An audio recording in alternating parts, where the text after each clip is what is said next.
you see the email that had asked them to table the ordinance. Yeah, she's. Yeah. It doesn't.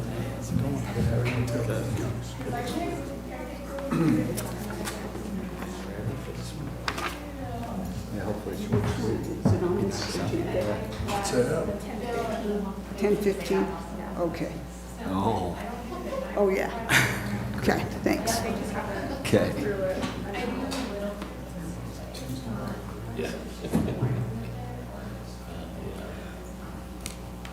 You ready, Kayla? Yep. Okay.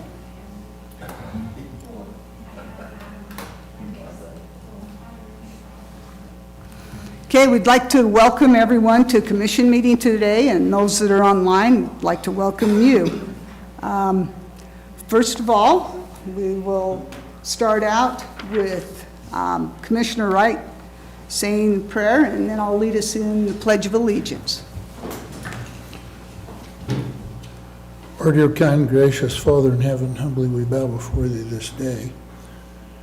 And we're grateful for the favorable circumstances that we live in, the area we live in. And we pray the decisions we make, that we may use discernment.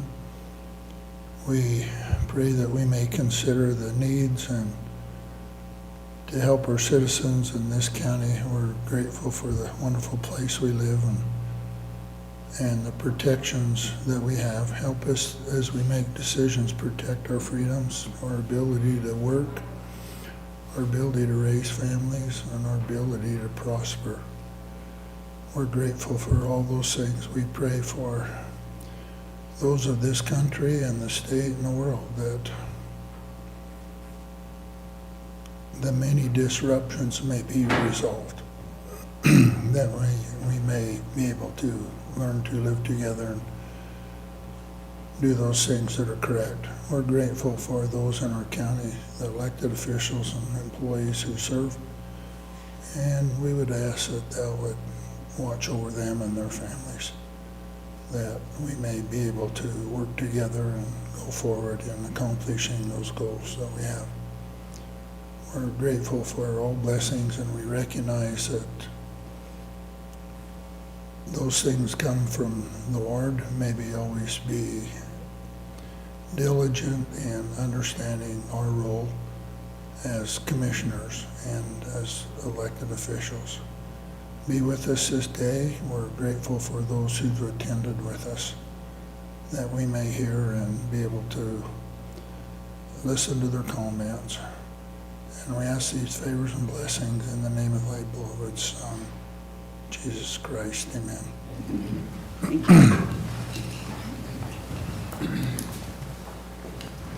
I pledge allegiance to the flag of the United States of America and to the republic for which it stands, one nation under God, indivisible, with liberty and justice for all.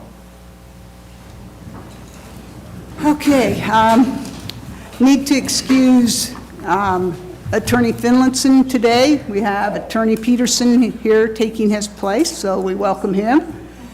And it's a great day today, nice outside, and hopefully it'll be a great day in here also. All right, starting off, we need to approve the minutes of August 20th, 2024. I think there might be a couple of corrections. I noticed a couple of things, I think. Bonnie, did you have a chance, Audra Smith, did you have a chance to look at those bid numbers? Where you at? What page and line? This is page 3, line 43. From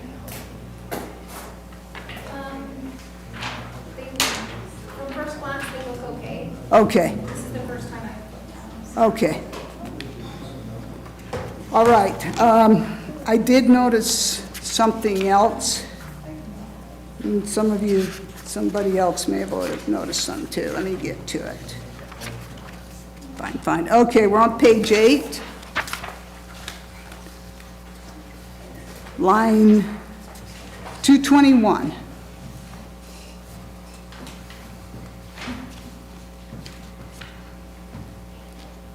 Okay, it's second word.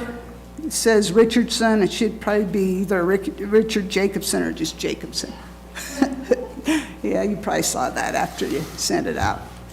Anyway, anybody else have anything? I'd move that we approve the minutes with the corrections, the noted corrections. Second. Okay, we have a motion and a second to approve the minutes from, where are we at? The 20th of August. All those in favor, say aye. Aye. Aye. Aye. Any opposed? Okay, moving on. Follow-up action items from August 20th, 2024. Anybody have any of those? Okay. No. Did you have something, Marky? No. Okay. All right, next, the 10:05 item, IGP waivers. Do we have any of those? Yeah, we have one waiver for flag football over in Dale, that's $40. If there's any, I would move we approve it, Second.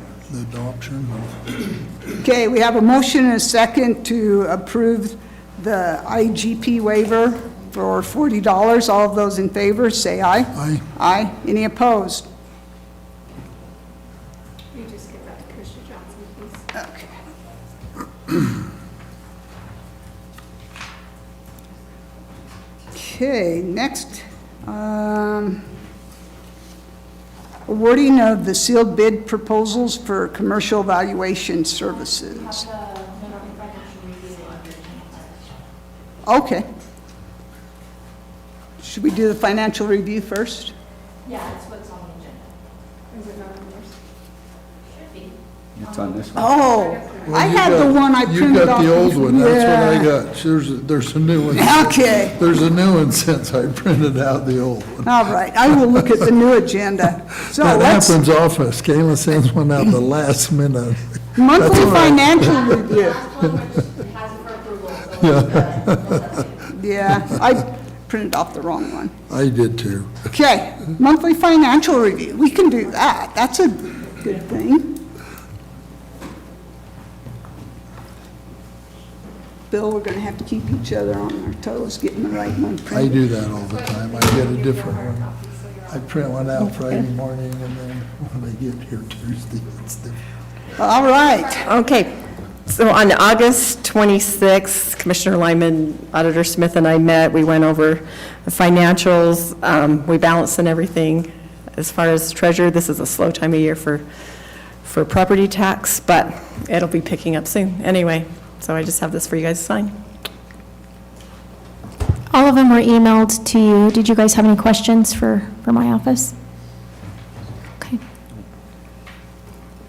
while they're doing that, if anybody has not signed our roll, I invite you to come up and please print your name.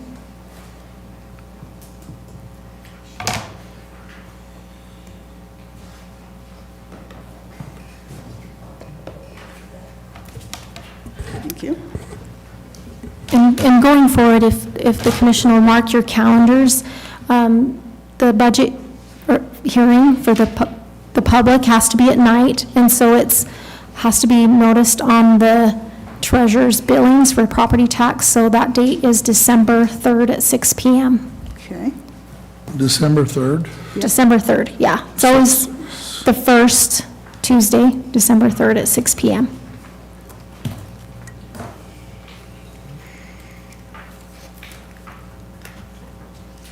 anything else? That's it. Thank you. Okay, thanks, you guys. All right, okay, now let's do the 1010 item, awarding of the sealed proposals for commercial valuation services. All right, I brought in papers for everyone who wants to organize them. Okay, All right. So I don't know if you guys still have copies of your bids from last time, so I'm including a fresh copy in case you don't.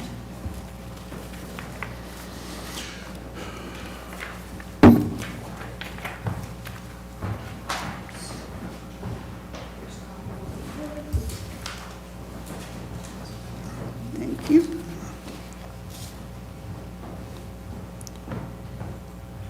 So, the sealed proposals were opened at our last commission meeting, and the criteria that I included in the proposal was a review of all commercial properties to be done by March 31st of 2025, so that I can include it in the 2025 tax roll. A land guide be developed and put into place, BOE representation, annual updates for a minimum of 2 years, commercial professional licensure, references, experience, and then the pricing was to be included. So with this note, I have included just an Excel graph that breaks down the differences between the two so that we could try to compare apples to apples. So they both included their price, they both included that they could cover a land guide, they have the proper licensing, they're willing to review in following years, BOE. All the criteria they did meet with one exception. I did ask that the valuations be done by March 31st, and Johnson Appraisal did propose that they could do that, and BBG split it out over a 5-year process. So tell me what you just told me. I asked that all commercial parcels be reviewed by next March. With the proposals, they looked a little different because BBG took our parcels and split it up to do a portion of them each year for the next 5 years. So it would be a 5-year process? Yes. And not all done in 1 year? No. Is both bids state that, or just one? No, just one. And would it be 90,000 each year? No. So if you look at their bid, Another question, I guess, Okay. maybe you might comment, Laura, so. on their seven, I hear all this, I hear all the time this word, well, if we don't do them all, and we talk about it in all the appraisals, is equity between, so I'm really not stuck on that, but how do we solve, because the assumption is as we do them, we're going to have some changes. yes. And just the word you use a lot, I don't really do it, so how does that affect the equity process when we got, for 5 years, you're gonna have a big difference? We're going to have some problems with that, yes. Okay, well, that's, And that's so why- I'd like your comments. Yes. I'm not saying it's a worse thing to do, but so if you do, let's say 20% of them in 1 year, would the others just get, could we do what we did the last 5 years with the others? That might cause problems. I'm just trying to set it up so that we can show Because what pricing we side did by the last side. 5 years is just, what's the word you use, adjusted them. Yes. So if you do one actual, could you adjust the others? So we don't have that inequity. It seems like we'll have to do that. Otherwise, if you're Yeah. out there 5 years, you just dug a big hole. Yeah. And that can lead to some problems. Okay, so you don't, you can't answer that question right now. No, that's why I'm just trying to do comparisons Okay, I'll between let the you two. go on. You're good. All right, so for the BOE differences in price, so they both had great references. They both have experience, they have the proper licensure. The main difference between the two seemed to be in pricing. So Johnson's Appraisal proposed the pricing at $150 an hour for BOE, and BBG proposed $350 an hour. So when you look at the breakdown on page 7 of their proposal, so for the first year to do 92 parcels, it's for $649,400. And then the price changes each year with a little bit of a change in parcel number. So back to that's why the chart looks a little bit odd. But back down to the total pricing, Johnson Appraisal's total proposed price is $90,000, and BBG's, when you total in all 5 years, would be $3,411,984. So that's where some of our price differences come in. So give me that again. This bottom line? Yeah, bottom line, Okay. $3,411,984. Okay. So in light of the references, job experience, price, and availability to meet the deadlines, I'm recommending to award the contract to Johnson Appraisal.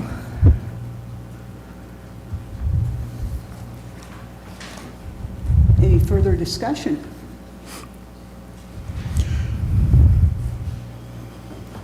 It's nice to see they both have great references. They both have great references, they both have a lot of experience and the proper licensing. The main difference is just the price and then the timeline that they propose to meet. Okay, I just got a few questions. Okay. I know in the past, in working with Pat, there was a lot of discussion on locally assessed, which was ACES, which is Okay. commercial, about whether they should be combined or whether they should break off. Have you got an opinion on that, what direction we're heading? I mean, I'm assuming our commercial appraiser will take, unless there's a state law that prohibits him, he will take our cue on how to do these. Is that correct or not? Yes. Okay, so what is your suggestion on ACES? So with an issue like that, we are going to, the plan is to work together to come to these values, to understand what's going on. But my recommendation, based off of being able to do it in 1 year, and the pricing is Johnson Appraisal. Is that what your question is, or what are you asking? Well, do you suggest we break them up or do it all? I would recommend doing it all at one time in order Put to them be very together. equitable. Yes. Okay. So we won't be doing every business, so I guess, It is to do every business. what's that? So my RFP Johnson's would be was to do every every business. We do it day, So- okay. So Johnson says that they would be doing every business by the due date that I provided. Okay. So what is, you suggested that we move some business, some areas into commercial that has not been commercial before. No. So let's say specifically agriculture. With the agriculture that we are including in the commercial, it is covering our very, very large agricultural industries. We have, some of them have brought in the income as a possible BOE. One of them brought in a BOE last year based off of income. So it is covering like our turkey farm, our eggplant, and maybe our 2 larger dairies, just to help us find a way to get the county in line with them. So why would we do them commercial if they're not preparing or marketing anything, only let's consider the dairies? Or what's the difference between a dairy and a beef operation? The reason why we are You raise including, 200 cows, you take it, sell it, so what's it, they put the milk in the tank, they're not processing, they're not marketing to the public? What It's to help is us- the difference? Why do we draw that line there? we are putting that line there because the land is going to be valued as agricultural land regardless. Yes. I'm putting that line there to have a commercial appraiser help us take a look at the structures that are on that parcel. So with some of the structures, when we came over to Puma with our larger, like I said, maybe 2 of the dairy farms, when we came over to Puma, it proposed that we triple or even quadruple the values, which says that something might be off. That is why I'm wanting a commercial appraiser to look at a couple of our large commercial industries, like our egg farm, to make sure that they have been entered correctly and valued accordingly. So with some, this is going to be a big change from what we've always done. For some, changing over to Puma was a big change from what we've Yeah. always done. And that's the problem. I can't just leave it on override for the rest of, and with some of them, since they're bringing. We're not necessarily changing them to commercial, are we? We're No, having a no, commercial come in and yes. just say, hey, we're going to Yes, help us evaluate. So they're going to evaluate our real properties, but are they going to evaluate them as commercial? the commercial ones, yes. With the agricultural ones, they're going to be comparing them to other agricultural industries. But that's not a good line to draw of how big they are. Like, you got 50 cows and then you got 100 and you're not, I mean, We're not the basing- analogy you're using is not fair. We're not basing it off of cows, and we can also I know discuss you that told with me them. the size, though. I'm basing it Some off of the Some of structures the that are big present. dairies, So what's the I- difference what between them I- and a medium dairy? I think where they're having a problem at, Bill, is Nyes have that big grain feeding system operation, and we don't know how to Yes. assess that. So they're asking to have somebody come in and just help us figure out what the value of something that large is. Well, we've assessed it before as replacement. We have assessed it. I mean, that's what we've done That we before. assessed it accurately. And then, That's our problem. well, if you start using income, are you going to take the voluntary? Income does not volatile apply. Income every year? Because Bill. when you do commercial, you're going to start Bill. doing income. Income does not apply to all commercial properties. Okay, so you'll have you have a Yes. difference in between Yes. income and not. Not all commercial properties are valued off of income, and we have had some of our larger industries, like our turkey farms, have specifically asked us to factor in their income. We have had some industries where they built it on the promise of having large contracts, then contracts have fallen through. So we have had some requests that we factor income into it. And that is why I want a commercial appraiser involved with some of that. I think we're kind of heading the wrong direction. But we will figure that one So- out. So my contract falls down, then I can come in and my contract's good, or I think we got too many factors in there Mm-hmm. that's going to be difficult and unfair. But when they- I think it probably should be, I mean, when you get in commercial, so because I got a good contract or a bad contract, No. I don't think you're going to get a fair assessment in relationship to everything else. It's not based off of just contracts. It is something that they have asked us to figure in, so I would like him to take their industry and compare it to other ones of similar throughout the state of Utah. So an example would be if all the pig farms in Utah are failing, there is a chance that a pig farm is not going to be market valued the same as it would be if pig farms were doing great. Well, you understand what property tax is. It's not income tax. No. So when we start taking income, you're going to confuse it going forward. Well, I got a good contract, so beef's up this year, so we're going to raise everybody's assessment now that's got 200 cows? No. Well, that's what you're telling me. That's what you're hearing, that's not what I'm saying. Okay. So what I am saying is that there are different factors valued in for all of these different properties. Some of them have asked us to consider income.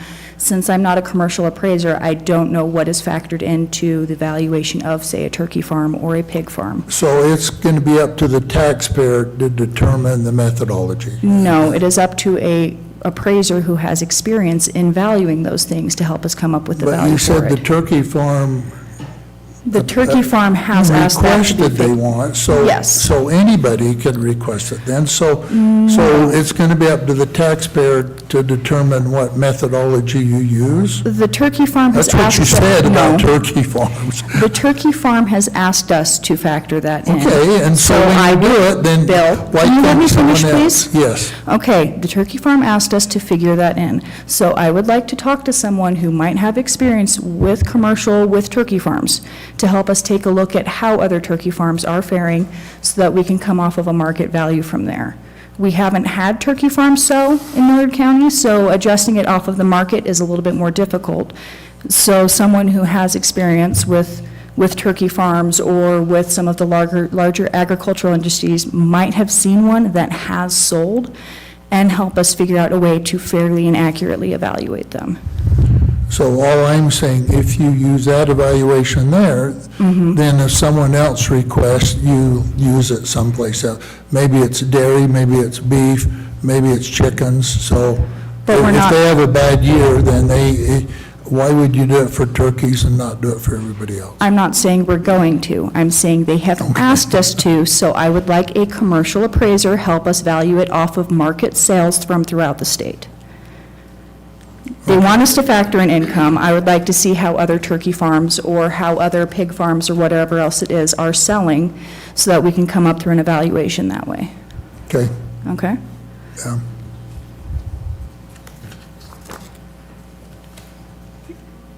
Commissioner Johnson, do you have anything you want to add?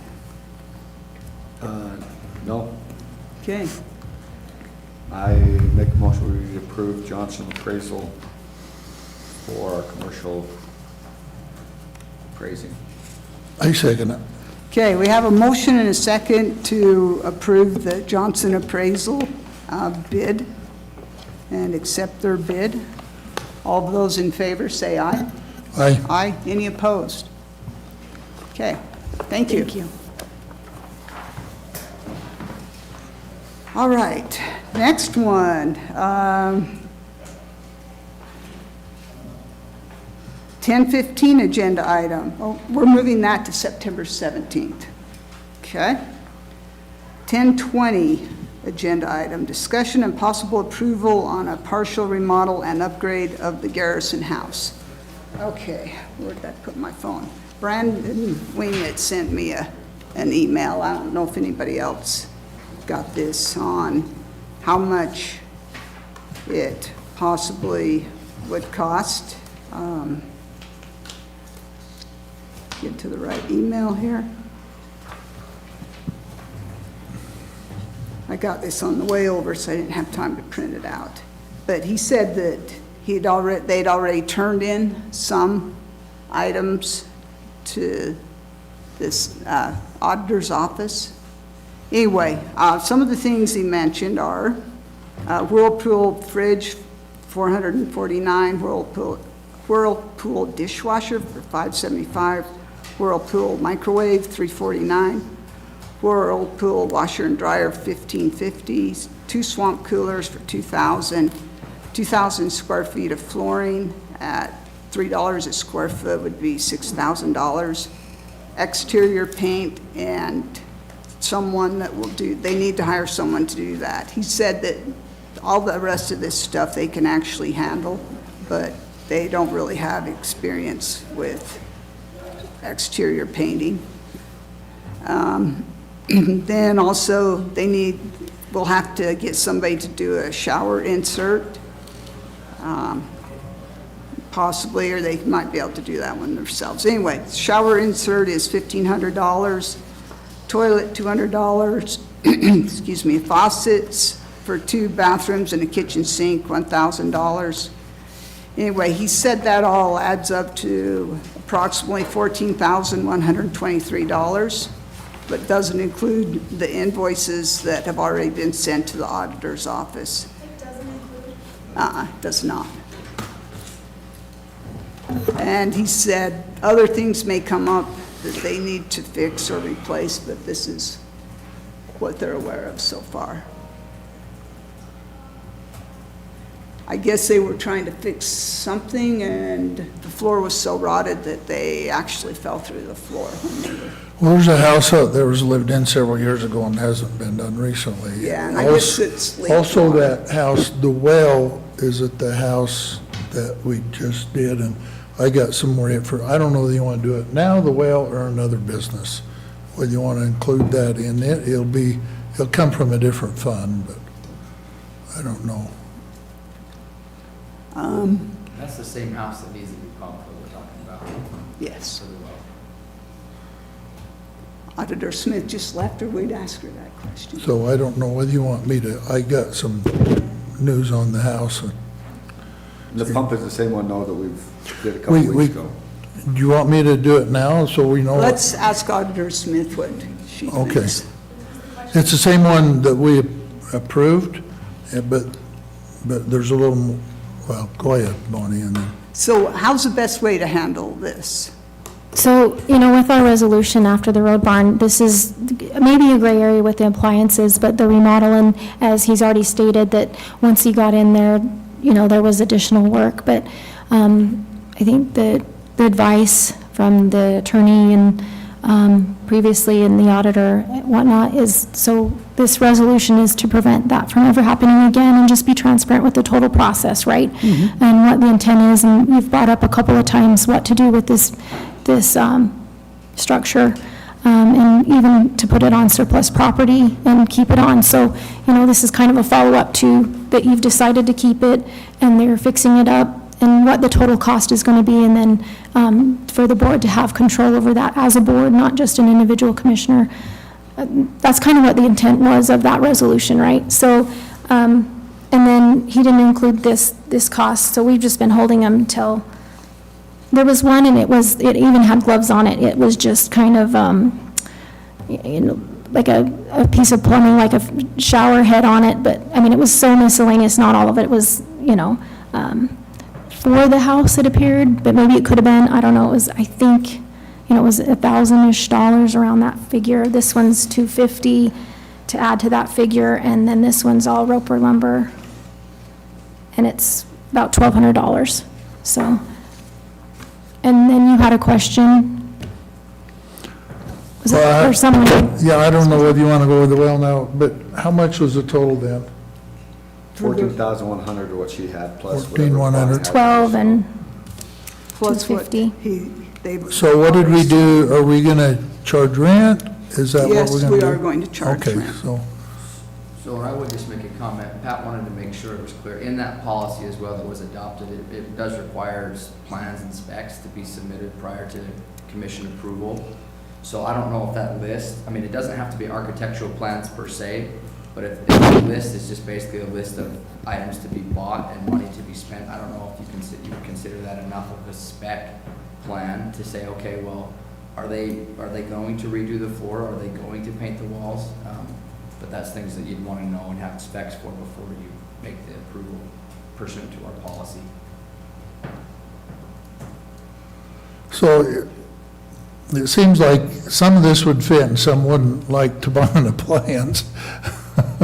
You know, so I don't know how we want to handle it going forth. Obviously, Some of that's the only thing would change the structure is probably the floor. Yeah. None of the other Yeah, stuff would different. change the structure at Building all. construction stuff, you've got to have Yeah. formal commission approval, and you've got to have specs before you can do that. So, I don't know what you guys want to consider as specs, if that list is enough for you to say, well, they're going to do. Well, I think if we changed the structure or did a wall or something, but on this, we're not. All we're just doing is adding appliances and painting. So It sounds I, like they're doing the floor, though. yeah, they're doing the floor. So what do you suggest? I don't think they have to redo the whole floor. I think there's just an area where the subfloor got rotten. Did he put a square footage in But there? they What have is to it supposed do, He did this put a is like square for carpet and linoleum. Okay. So, yeah, I had $3 a square foot. As long as there's enough there that you feel like you're confident what the cost is going to be based on the cost that was submitted and the square footage and things like that, I think that's probably enough to consider it a spec. I just wanted to make you aware. That's one thing that's in the policy, is to have those before. And then, Does it say how many square foot of the floor is got to be redone? I think they're planning on putting new flooring, carpet, or linoleum in the whole house. I think the subflooring though, Trevor, is just where there was a water leak. Okay. And so they're just replacing that section of the subflooring. So, it's not big, it was just where they had punched through the ceiling at one point, and then it had leaked through there, and that subflooring got wet, and that's where they broke through. So they're just gonna replace that section of the subflooring. Okay. The only other comment that Attorney Finlinson made was that he would, upon an approval, he would encourage you to have the road department work very closely with Adam Richards on any of the construction type stuff to make sure that those specs are kind of followed. Yeah, we could have Adam check it out. Also, we will have to have somebody hired to paint the exterior, and that's not in on this bid. And then is the plan for 100% of this construction to come out of the road funds or remodel? We probably, whatever fund the rent goes into, would probably be a good one to take this out of, wouldn't it? Which would be road, which makes sense to me, but just to be clear, Would, the rent wouldn't go back in the road fund? well, it could Because road because funds have to be used for roads, so. it does, but you can also maintain your buildings. Okay. I mean, it can go for buildings and, Could be building maintenance. yeah. What's going to be the simplest, Bonnie? Pardon? What's going to be, without a bunch of make work, what's going to be the simplest? Just take it out of the road fund? What, how can you keep Is track of that it though better? where we want the rent money to go into? I mean, if the road's paying for it all, that makes sense. Yeah, Counting, you know, like if But they're, you could take it out of capital or special projects. yeah, those, I don't but if you're, it's Money restricted. doesn't go back into capital Yeah. projects. so- No, it I mean, won't, it won't, no. We need to talk about long-term about replenishing that, because it's coming down, but, Yeah, I know that. but if you can count it at restricted funds on maintaining this building, that makes sense to me, and keeping the rent likewise in that same fund. But for clarity, I want to make sure that, you know, because it sounds like he just planned on, and these are coded to come out of road fund, the prior ones that that came through that I was talking about. They've been noted that they're Garrison House, and then, so if you want to add to those figures, another 1,000 for this one. So then let's jump forward. The well that produces water for the house, is that part of that improvement? Where are we going to take that? Yeah, I mean, we had opened the Is budget. that coming out? I don't really care. I don't have a preference, but Yeah, it's going to have to come from somewhere. So Right, you want and to that- put it together as a home improvement? I mean, you got to have water, so, sure. That one, for the pump, it wasn't disclosed to me at the time what the use was going to be, so we put it in special projects. okay. It probably and- has more, So we can leave it there. I mean, it's and probably multiple uses though, isn't it? yeah, it is multiple uses. It's not just for the road fund. The fire department uses it, and everybody, well, that needs water uses Well, it. we talked about repairing that long before, not long, but before we even, Oh, yeah, Somebody in this the house. well thing's been on the agenda for long before the house. yeah. So that's what I say, you can keep them separate. We can take that out of special projects. The one concern, and I don't know how likely it would be to happen, is somewhere down the road department guy is no longer there, and the sheriff's department may possibly want to use it. But the road department paid for all the repairs, and I'm not saying we're gonna take it out of sheriff's budget, but does the sheriff all of a sudden get the money? Or does it continue to go in the road department? Yeah, I mean, we can address that, or, you could shift gears and have this project taken from capital. We would need to rebudget and open the budget, because, depending on the total price, this is not a project we budgeted for. We do have some miscellaneous emergency, but I can take a look at that. We have committed part of that to some projects, but, if we're talking, 50,000, I don't know, when you get in there, but, it looks like it's I'm going gonna to be at least suggest, 25-ish. We need to move forward and do it. What we read right now is just someone to, either Brandon or you're over the road, or maybe Adam, to just get estimates on those items, to make sure that we For just get it, painting? for painting and the appliances and stuff like that. Someone just needs to. Isn't all the appliances are all part of that, isn't that? Yeah, that's all there, but we just need to, maybe he's already got estimates, so I think that's. just about someone it. needs to Other than- oversee it. Other All than of the painting the appliance- outside, everything was in there. Yeah. The only thing that we don't have, he didn't list here, he didn't know how much somebody charged to paint. And he thinks they might charge quite a bit just to drive out there. Yeah, they will, it's a long ways. You're gonna have a hard time getting, but you can get somebody, but, they're gonna drive out and have to spend a day. Well, if they can do it all in one day, it isn't bad. If they have to go 2 or 3 times, it can cost you a bit. But someone needs to watch it and just see what's going on with the budget. Yeah. So if there's no further discussion, I would move that we approve the projects as they've been given to us. And with the total budget and out of road for right now, you guys okay with that? Yeah. I'd say, let's do it Yeah. out of the road department. Listed out of the roads. And But like you said, if it ends We'll up, worry about that. You can put it under maintenance, as building maintenance. We gotta, before, I think that previous, the sheriff's department deputy lived in there. So we've kind of changed it. It was part of getting someone to come out there, and now we changed it to roads, which is all right. but if the road department pays for all of the fixing it up, then they're not gonna be happy if the sheriff gets to Well, collect right. rent from it off of their. Well, the sheriff isn't gonna collect the rent, we'll collect the rent. Yeah, we'll collect the rent as maintenance that goes back into our department. And it'll be maintenance is like a building. So do you want all of these expenses to come out of maintenance instead of road department then? Well, it'd be road department maintenance.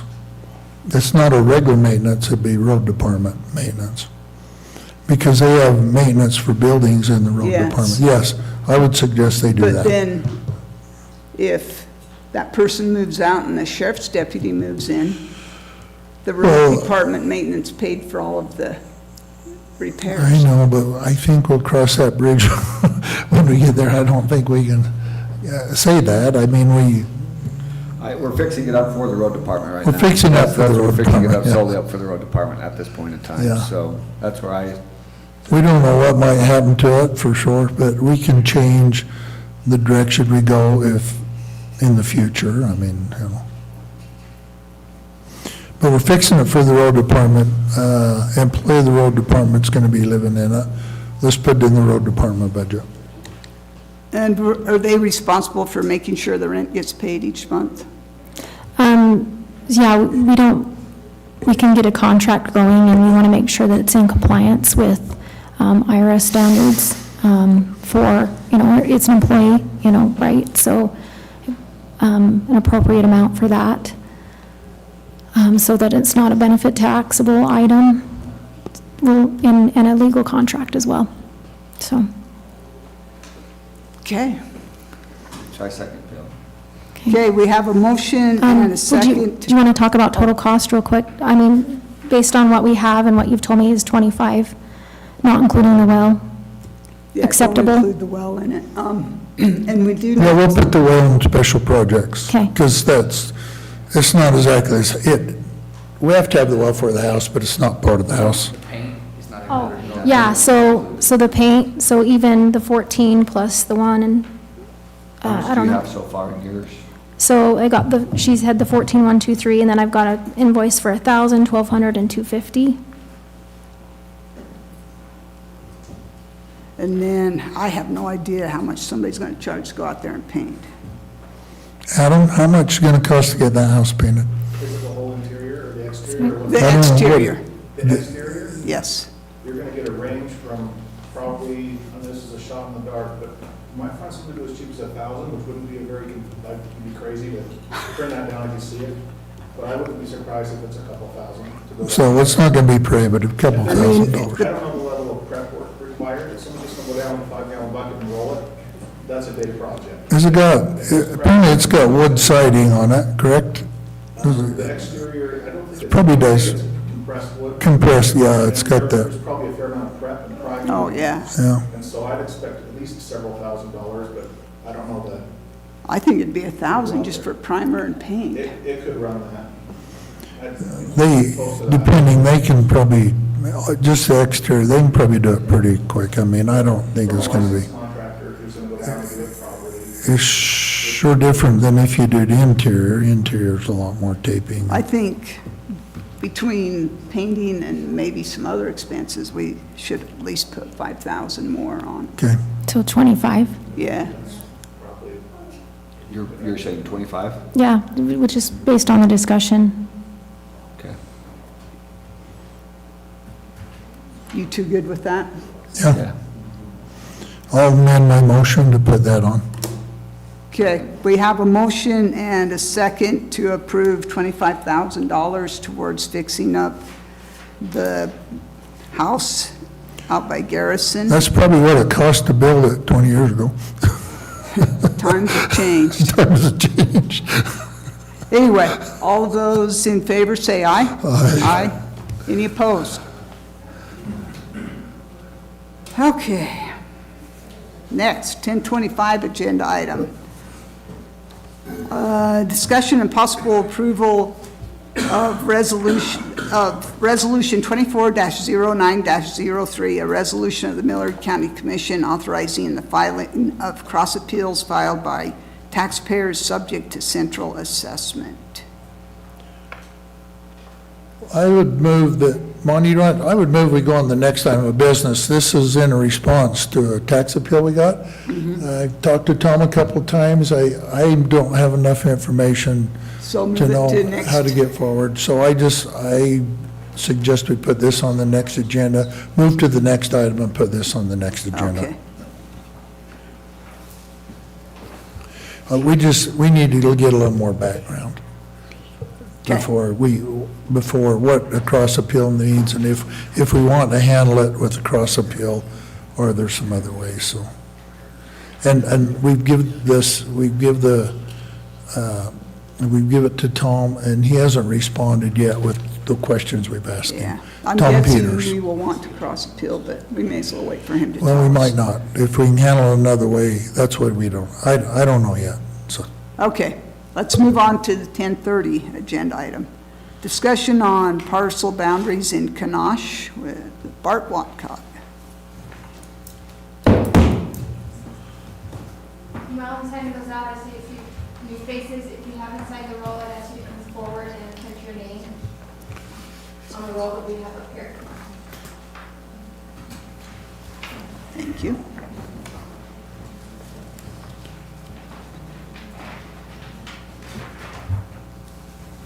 So the county attorney want a copy of this? Sure. Thank you.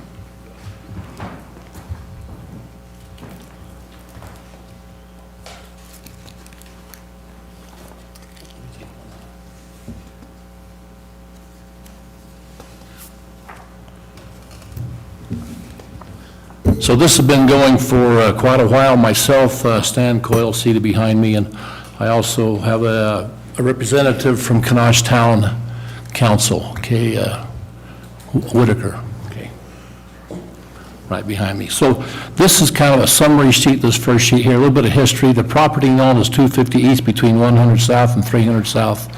This was, so this entire 2 blocks of Kanosh Town. The town vacated the property by ordinance in December 2005, okay?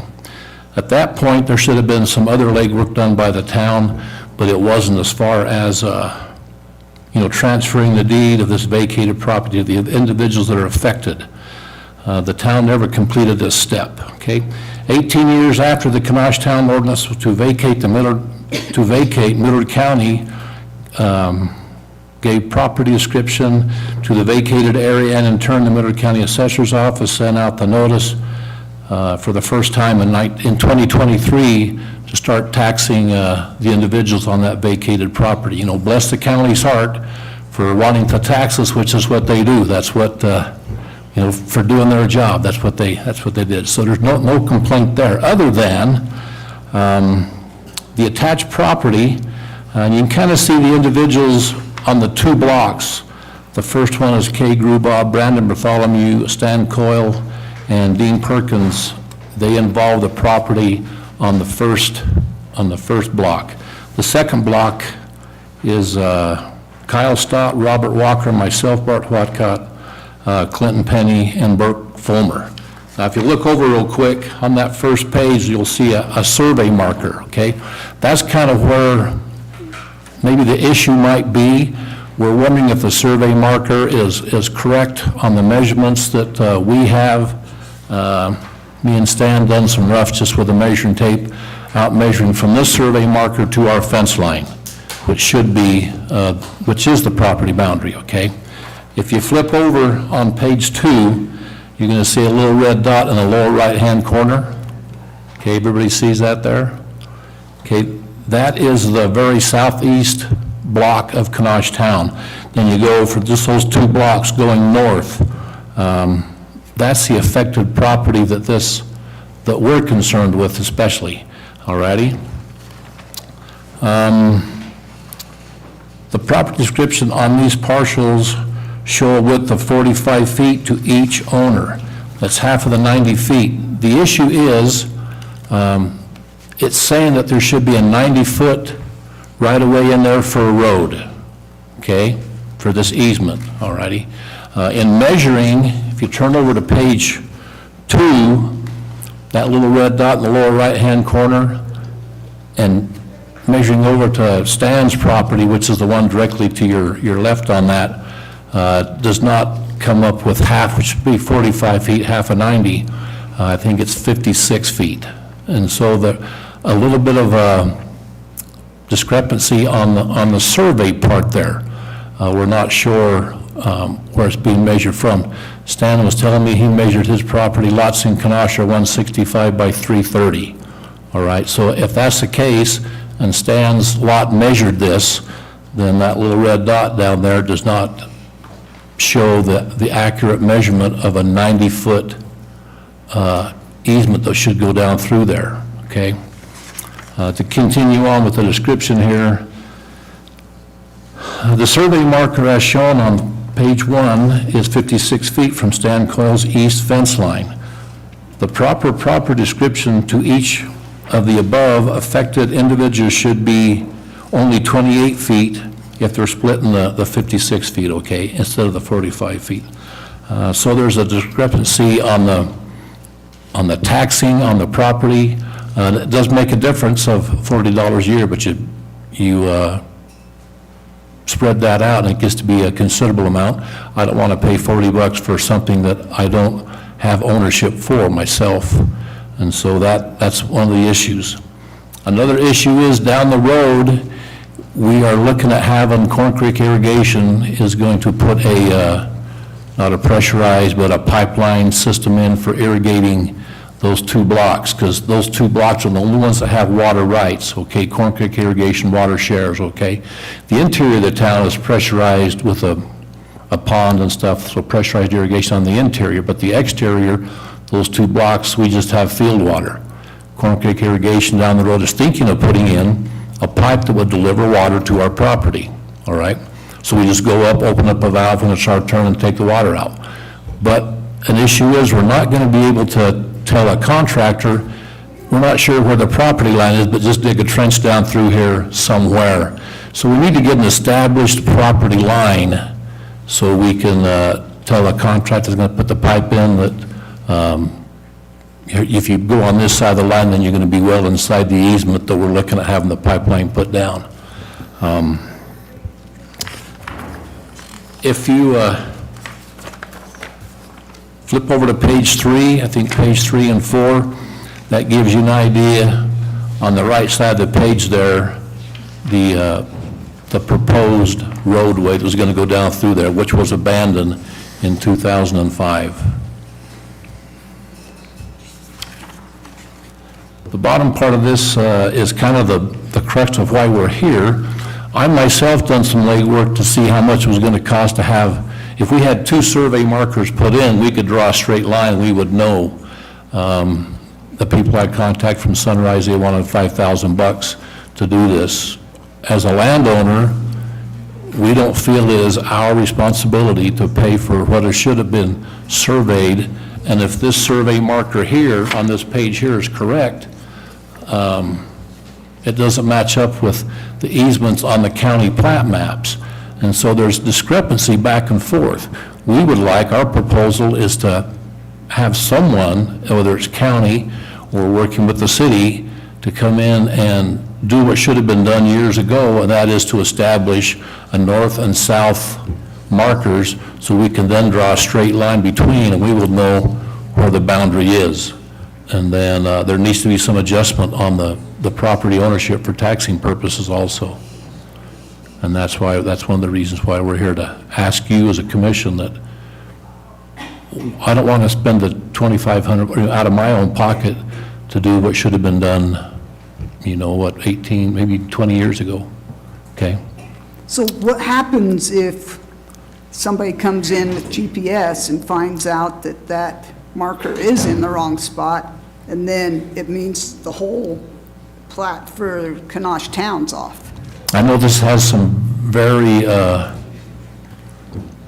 going to drop a rock in this little pool of water, and our little concern right here is where the rock dropped, but the ripple effect of what this can do will be, I wouldn't say devastating, but if we could get our 2 blocks corrected.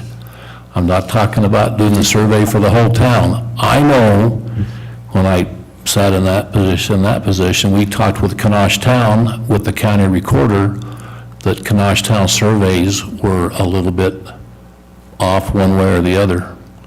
But one issue is if we have a contractor come in to dig a trench to put the pipe in, he's going to want to know, I will want to know as a contractor, where are the boundary lines that I can or can't dig? I want to put it on the inside of what this easement is. And so we're looking at just our little piece of the pie right here, okay? But if it throws your block off, then all the other ones are going to have to shift in relationship to it. They don't have to. There's going to be some lost land there somewhere. And some gained land. Is the gain gonna? Yeah, who's going to want to say, oh, what I thought was my property really isn't my So property? give me your recommendation. That's what I'm trying to figure out here. I'm wondering, is there some way where we can just go with the established fence lines, if they're correct, or roads, and then from that, figure out what you guys are talking about here, trying to figure out who's supposed to pay on what part of land? Bart, does the city have, would know better, does the city have any responsibility or liability with what's happened in the past? Have they had any, or is this just strictly? So we went to them Is this first and made strictly the a same county presentation. problem, even though it's in a municipality? Yeah, and there's pretty much a whole new group of leaders in there now. The mayor, the town council's all new. Some of this was new to them. As far as, did they have a remedy? No. Our issue is paying for a survey for 2 blocks that we don't feel is our position.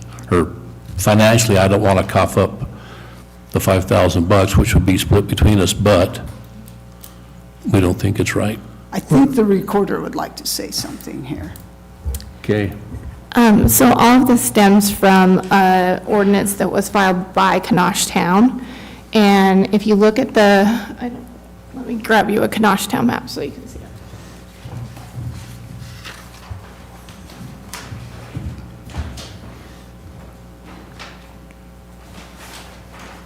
So we're talking about this road from here, from 200 to. It's that road, these 2 lines right Yeah, here, right? those 2 lines. So is it kind of just an alleyway right now, that road? No, there's not a road, there's nothing, there's a fence that, then behind that is a pasture that Bert Fulmer uses to pasture his horses on. And then down behind Stan's house, there is another, basically just dry land. So is there anything east of that line? No, Okay, so that's Weeds. just like fields or something? it's just an open field, yes. Okay.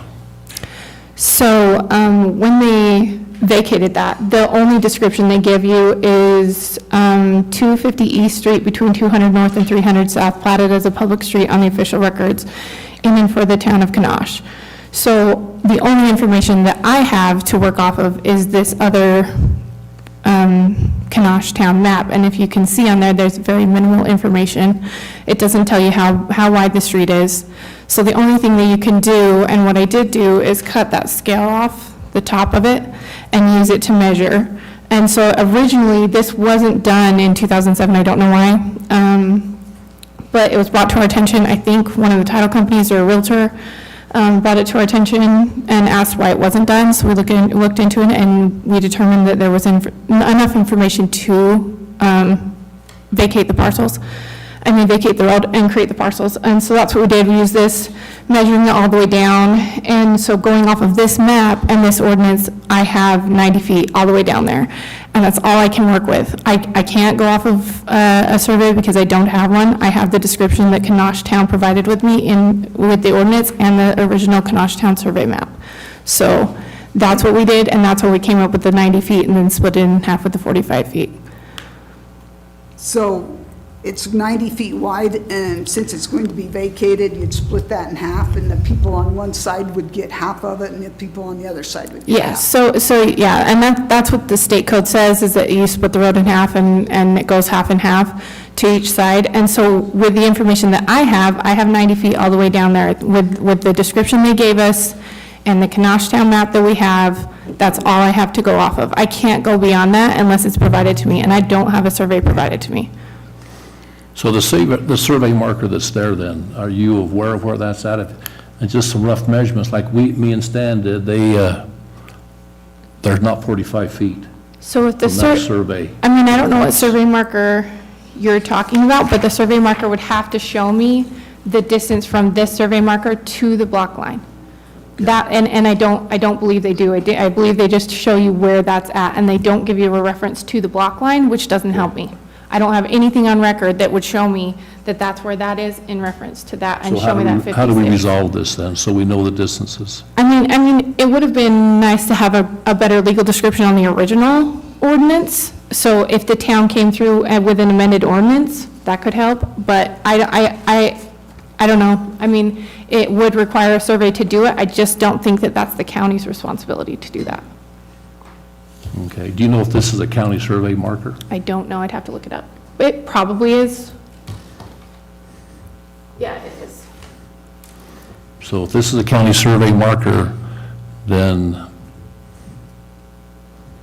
the town is skewed to the east about 40 feet or so. You know? I'm guessing, I can, Does that get you closer to heaven or something? So maybe. No, it doesn't get Just you. to clarify. So when it comes to road dedications, there's typically two ways you can do it. One is a recorded dedication, which gives us a great legal description for what each property line is essentially giving up to make that road. Those are what we like. Those are very clean. That's the way that we try to do things. The other way is dedication by public use, which is what's happened a lot in the past because people didn't make clear legal descriptions on what was going into the road, what portions of each side was going to be part of that road. In this situation, given the fact of what I can see with the map and what the resolution showed, I'm 99% sure that it was a dedication by public use, which is why we don't have a legal description to specifically tell us this portion, this property owner is getting back X amount for this legal description, same as the other.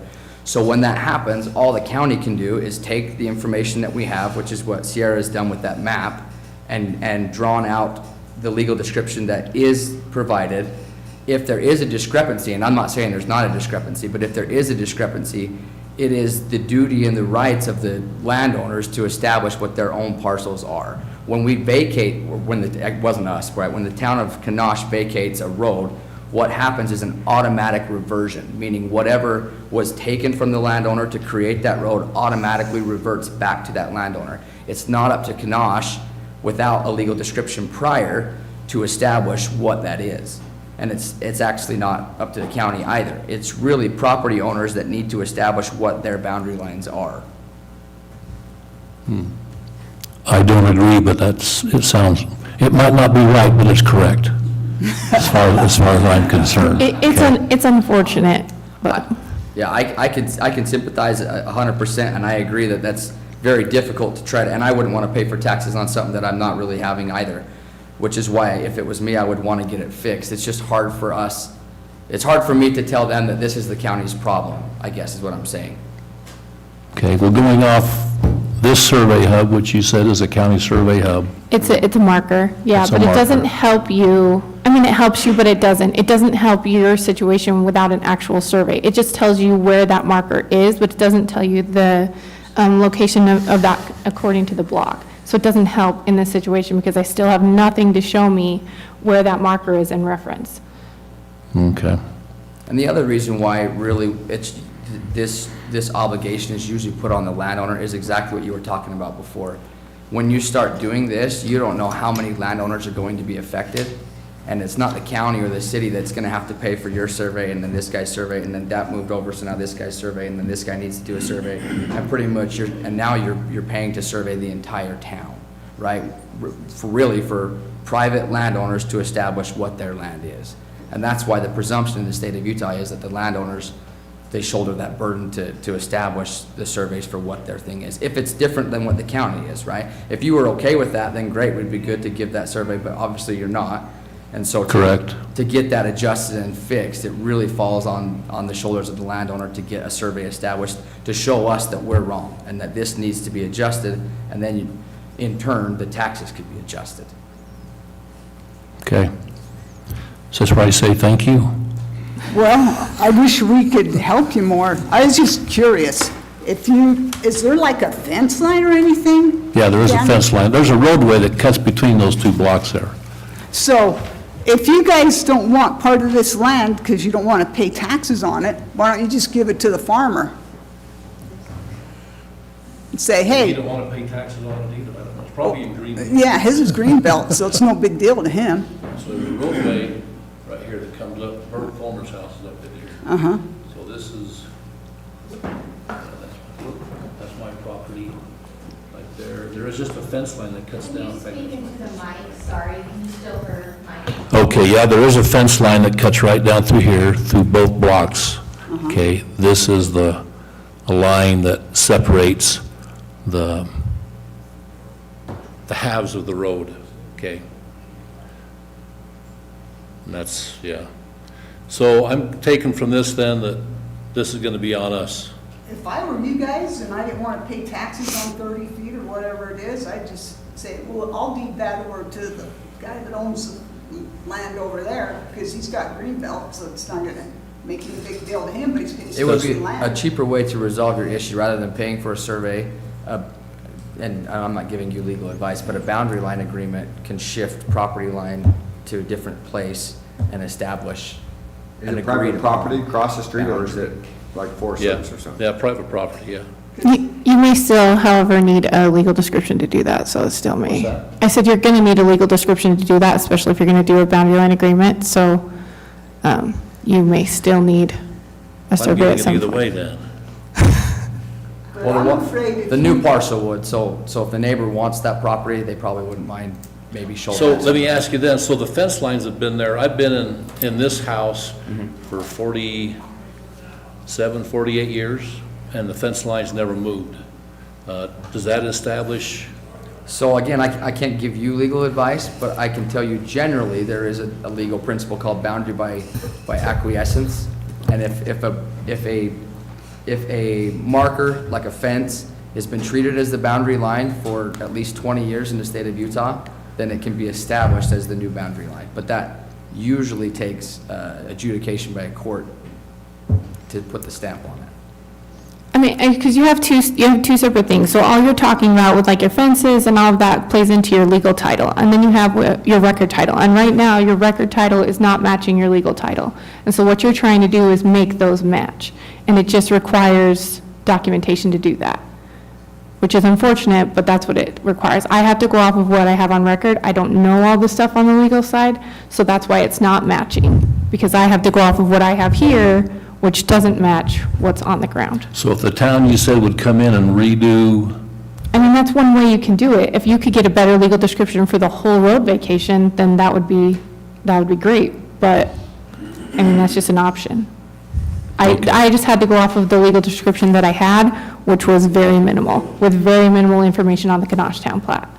okay, I'm just afraid where these markers have been put, most of them, if you GPS it now, are off.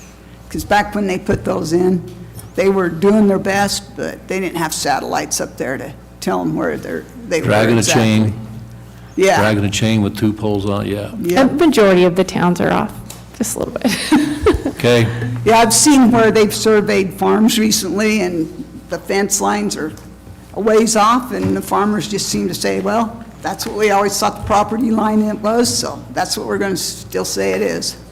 okay. Thanks for your time. Well, I appreciate you coming in, that was interesting. Yeah, me too, yeah, it's good. All right. Moving on.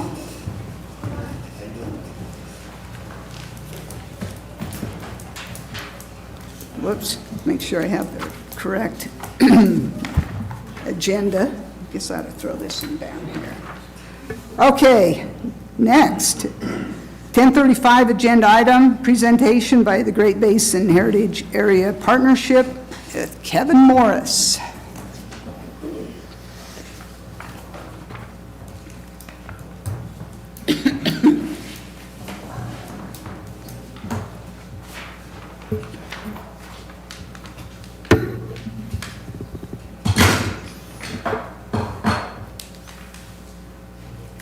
Thank you.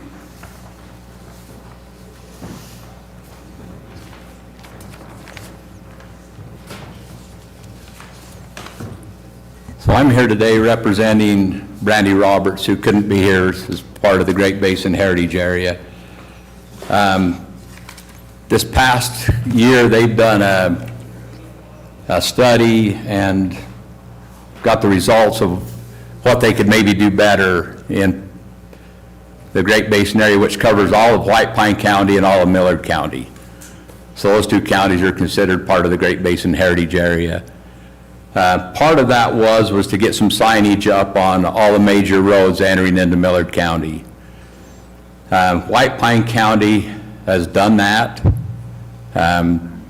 UDOT is paying for those signs and putting them up at all major entrances into the county. When they got to Millard County and started working on it, UDOT will not allow any sign put on I-15 or I-70.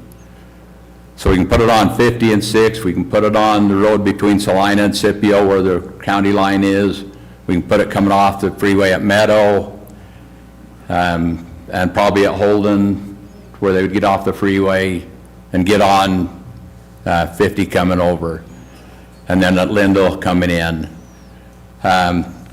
So what the first page is a draft that Brandy has asked that maybe the county would submit a letter. The second page is one that Great Basin, or the Territory of Utah, which is the tourism, drafted a letter also in favor of doing this. The third page shows the actual logos. The top one where it shows, has the Great Basin logo on it, it's in black and white, so it doesn't show up well. But UDOT will not allow a logo on a sign on the freeway. So the bottom one would be what it would look like.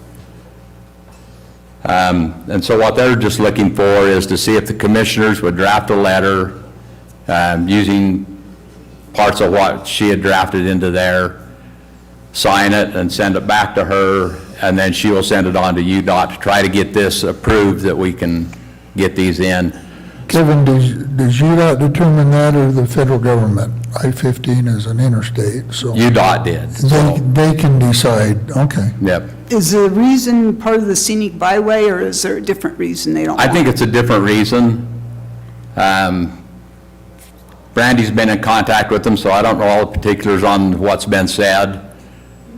But anything that's not the interstate, we can put a sign on. And all it is just letting them know that this is a heritage area. And then we're, with our name now, for tourism, we're using more of the Great Basin name, and we really want to start pushing that. And so all we're asking today is if the commissioners would agree to look at that letter and draft something and get it so we can submit it to UDOT for approval. And you think if we approve it, they'll go for it? Yeah, they will go for it. It's just, we're just trying to have support. Okay. Any discussion? You want a motion? I move we draft a letter to send in support of the signage. Okay. Want to draft a letter or just use this one? I haven't read through it yet, but I'm guessing. She put all the particulars that need to be in there, and if we wanted to. I think draft your own, you get 500 of the same letter, it's not very meaningful. If this covers Marky everything, I'm can fine do with the using job. this. Okay. I mean, take the points, but just to send the same letter, you get 10 letters, it's all the same, you kind of lose your. I don't know if this is, they're not sending This this out, is- this is just specifically for us. Yeah, she drafted that just for this, because All right. they drafted one probably for Nevada Department of Transportation. Is this- But they took it on themselves. They're paid for the signs, everything. UDOT will not pay for the signs, so Great Basin Heritage Area is paying for those. If this sufficiently expresses our support, then fine. We can use this one or whatever. On the last line, I would just change diversity to diversify, but that's the only change I see that needs to be made, pretty simple. The only other thing and I talked to Brandy this morning on it, is I would like to see us maybe ask if we couldn't have the logo. They wouldn't approve putting the logo on the sign. I think it just makes it that much more attractive than just that brown sign with the white letters.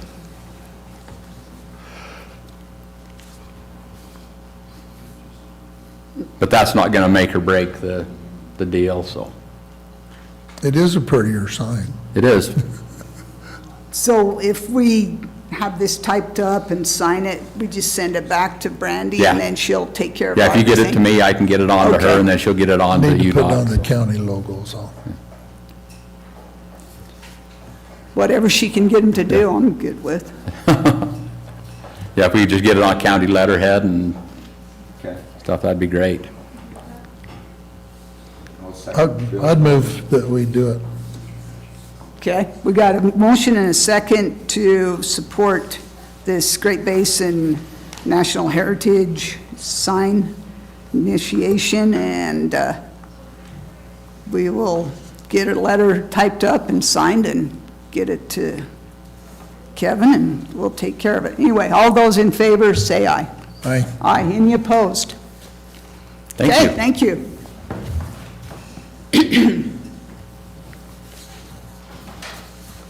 Okay. 1040 agenda item, discussion and possible approval of moving the 4-H room to the Armory, Eva Timothy and Courtney Stevenson. Welcome. Thank you for having us. So, Sorry, if you could just introduce yourself Okay. so we know which voice is which on. okay, I'm Courtney Stevenson. And I'm Eva Timothy. We wanted to see if we could possibly move the 4-H room at the indoor armory, the indoor arena to the armory, because right now, the indoor arena is not very healthy. We have a lot of dust that comes up in there. We have mice that come up in there, and it's caused health concerns. We've been fighting it for the last 4 years. We've talked to Brendan. Brendan's okay. We've talked to the mayor. He's excited about it. We have had youth who come with Benadryl in their system and still have issues with their health and everything. We've had volunteers that have trouble being able to be there because of that, the dust and the allergies to the horses and everything. So we want to move to the armory. We approached IPP about getting a grant through them to get a chairlift and possibly a stove, and they approved it. We did get the check.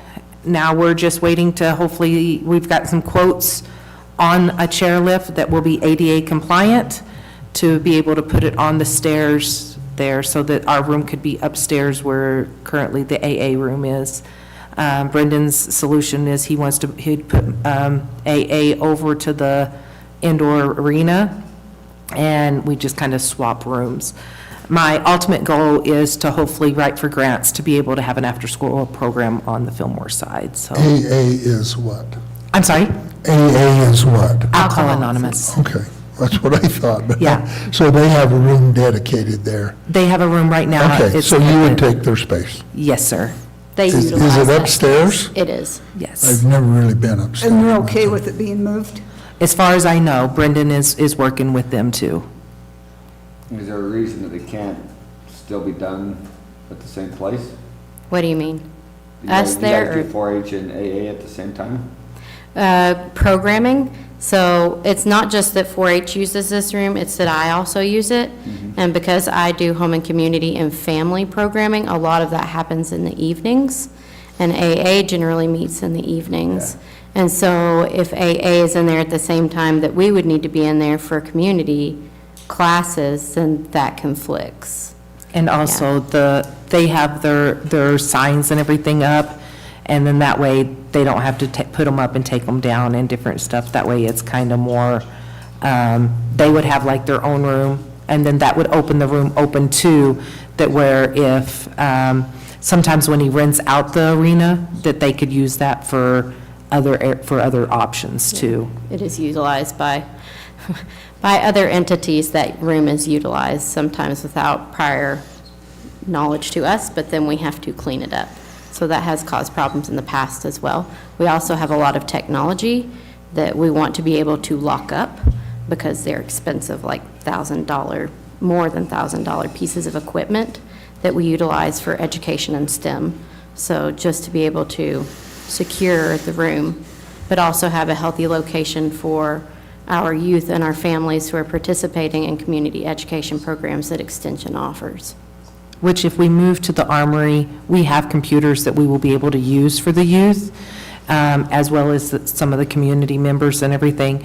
They will have access to our 3D printers, they will have access to our laser engravers and things like that, that we can actually hold classes and be able to teach more STEM and technology stuff but we don't have that access at the indoor arena because we don't have internet. Yeah, we're limited, and so we use the indoor arena room, but we still have to go all over within Fillmore because we don't have adequate resources in the arena to really teach, and STEM is a huge area in which we are lacking within the state, and we're behind, and it's all across the nation as well. And so we teach a lot of STEM, but we can't properly utilize the equipment we have and the facility we're in. But we could in the armory. So there are multiple reasons for the switch. AA wouldn't necessarily need internet. They could have all their signage up. We could also secure the equipment that we use, that it's really expensive as well. I think we probably, if you haven't gotten permission from AA, we probably ought to discuss it with them, but what you've been telling me makes sense, Yeah. to me anyway. This being on the top floor, there's no ADA compliant stuff in that building, correct? There's no elevators. In the armory, there is not. So that's why we looked at getting a chair lift, which is ADA compliant, to be able to lift people up and down, so that there is no impediment to being able to get up there and get back down. Okay. And you've looked into that, you've got it? Yeah, Yes, I've got a quotes. couple quotes that, if you would like to see them, I can It get sounds you a like copy of 'em. IPP's agreed to pay for it for them. We already have the check. I took it into Bonnie because of cash handling rules. So that check is now in the county auditor's office, or maybe deposited, but we wanted to also make sure that those funds are specifically used for this chairlift. They were solicited for and obtained specifically to use for purchasing a chairlift and a stove to put in that building. So I don't know what the How rules much are. was that to do that? Charlie? 4,777 cents and change? Yes. It was very specific because we looked up all the information before, and in grant writing, you have to be very specific in the amount of money that you want. So who's the main sponsor of AA? Is the county or the city? I mean, we have the facility, but who's? Yeah, someone hired and paid to lead it. I know there's lots of volunteers, strictly volunteers has come to us, and so, like Commissioner Lyman says, we just need to give them a heads up. Right. And as far as I understand, Brendan is the one responsible for that building and reserving those rooms out. So as far as I understand, it's his responsibility to say, yes, you can use this facility, unless the county has told him this is where AA meets, or the city. And he told me that as long as we get all the approvals and everything, that he would talk to AA, but he didn't see a problem. Well, of course, I don't know, but if they got a lot of signs and stuff, I'm not sure, they probably don't have a lot of computers and equipment, but there's the room downstairs, it's a conference room. Yeah. For just a meeting room, I mean, if they're just meeting, you couldn't leave everything up, but that room would be adequate if all they do is meet in there once a week, but I don't know what they want. In prior conversations with Brendan, when I came on January 2020, talking to him after being hired and finding out about this building, he wanted to keep that room open as a conference room. Conference room. Because he goes in and does Sure, they do stuff. meetings with coaches and stuff. So I don't know if he would want them to consistently be in there. I know that when we have meetings for fair, June or fall fair, we typically meet in that room. I mean, I don't mind if signs are left up there, but that's not my space or my building, so. Well, Brendan can decide that. Right, exactly. So we just wanted to be clear, because we understand that we would be changing a facility. We would be adding something in, and we are requesting to move locations. So that's why we are here, to make sure you guys are aware of the fact that we would be changing and putting a chairlift on the stairs, because the county leases back, as far as I understand, that building from the city. And so we've already done the 30 days notice to the city, and we need approval from you guys to move our room, but also to notify you that there will be changes made to that building. So is this a remodel? Then- It's a fixture that's gonna go on with the chairlift, so yes, you would technically need an approval by the Okay. commission to to do that remodel. So is that 407, or 4,777, does that include installation, or? Yeah, so we talked to a lot of these companies and got several different estimates for how much it would cost, and they come out, we made sure, because we were like, well, if we have to get our maintenance people to do this, we need to know that for this meeting. And each of them told us that they come out and they do the installation. So this is them coming out and installing it for us. We're good with the walls structurally sound enough to support it, it's not going to pull the wall down? That is something we would have to have more information on from Adam, because I don't know that information. Well, we do have an expert that can check Yeah, that out. Yeah, and I called him last week because we didn't know all the ins and outs, and so I sent him some of the links for the places we were looking at, but sometimes it's, I don't know how much information is available on their websites to help him determine all the information, but he knows what he's doing, so. Any further discussion? So we just need to check with AA then, make sure they're, I I don't care where you have class, I don't think you need to come to me. I can- and ask I me can to make a class. You motion want that- Class wherever you feel is most comfortable, but if we're gonna kick somebody out, then. Yeah, just we gotta be in communication respect-wise. with them to I would- say, hey, you guys okay if we do this? I would move we proceed on the count, but we need to talk to Brandon and make sure approval of before AA. we Okay, start and doing just anything. so you guys are aware, and we want to make it apparent, if we don't move into that facility, these funds were secured specifically for that purpose. So that check and that money would go back to IPP, just because that's what we obtained them for, and we want to You be don't want honest. AA to be able to use it? Well, they'd need to ask IPP for that permission. I'm just kidding. All right, you going to make a motion? Yeah, I did. It needs, but you need to check with Brandon before you, Yes. and make sure they've been contacted. Okay. Make sure that we can accommodate what they want over in the arena. I will, Okay. I will call him just as soon as I So leave it's here not a then. real problem Right. with them. Are you including in that commission approval to do the construction of it if it? The chairlift. Yes, I'll include in that Okay. motion. Sorry, go ahead. Just a question, this is a city building or a county building? As far as I understand, it's owned by the city, and the It's a county city leases it building. from And them. we wouldn't need to be the ones doing that, and you'd actually need to get city. The city. Well, I've already wrote a letter, and We're on the they were agenda. supposed to do it this last week, but I guess they canceled their meeting. But Mayor Holt is on board with it. He really liked the idea and everything. They would also have jurisdiction for the building permit unless they specifically rolled it to us. Okay. So what do I need to do for that? Inquire if they want to have the county handle it or if they want it. Okay. Okay. We're obviously happy to help, but we can't really overstep, they have to Great. agree to have that happen. Okay. Yes, we don't make the approval on. All we do is, Yeah, we won't, that's we just right. approve them. That was a good point, it's a city building. We just approve them moving though, right? Yes, Okay. yes. So how do you want us to communicate with you? Do we need to come back on an agenda? Just talk with Brendan. Send an if email. everybody's okay with it, The city's good with it? Yeah. Okay, can get in. okay, we'll just send an email to let you know all the particulars then. Okay. All right, thank you guys so much. No, thank you. Okay, public input.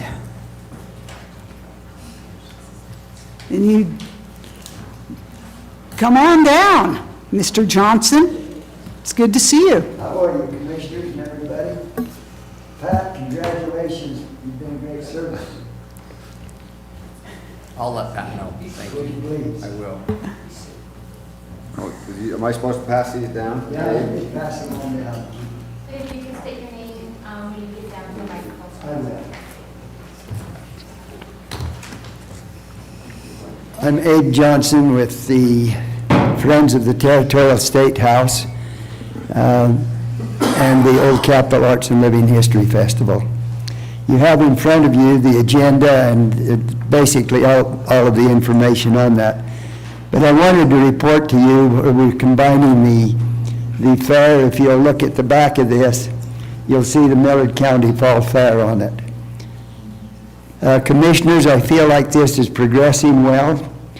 I want to thank you for your help from Kevin Morris at the beginning of this and then Rachel West.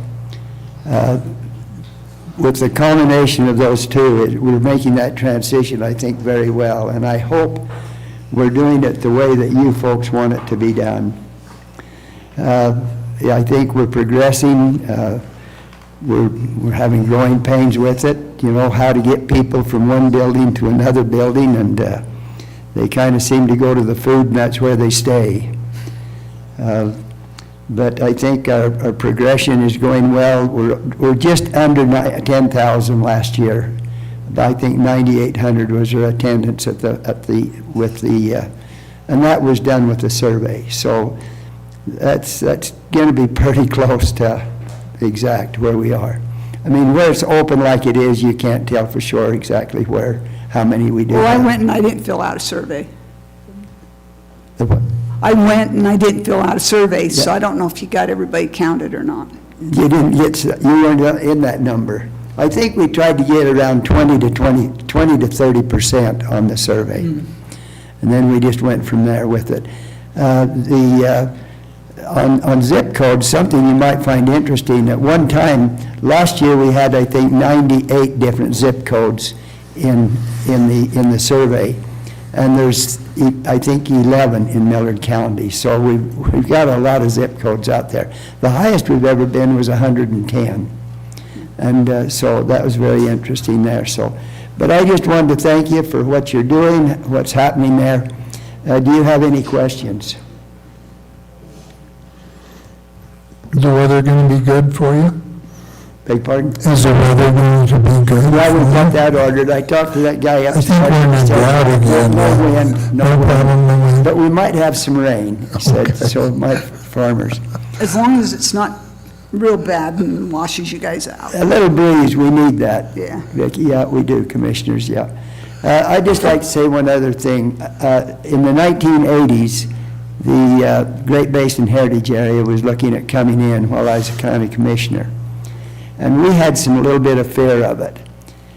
After I became involved with them about 2003, and we wound up getting some money from them, and I've had a lot of interaction with them, as well as being on their board. The fear was that their funding comes from national parks. And that had a fear, just exactly, because when you get money from national parks, also there's a lot of ties that come with that money. But I've not seen that.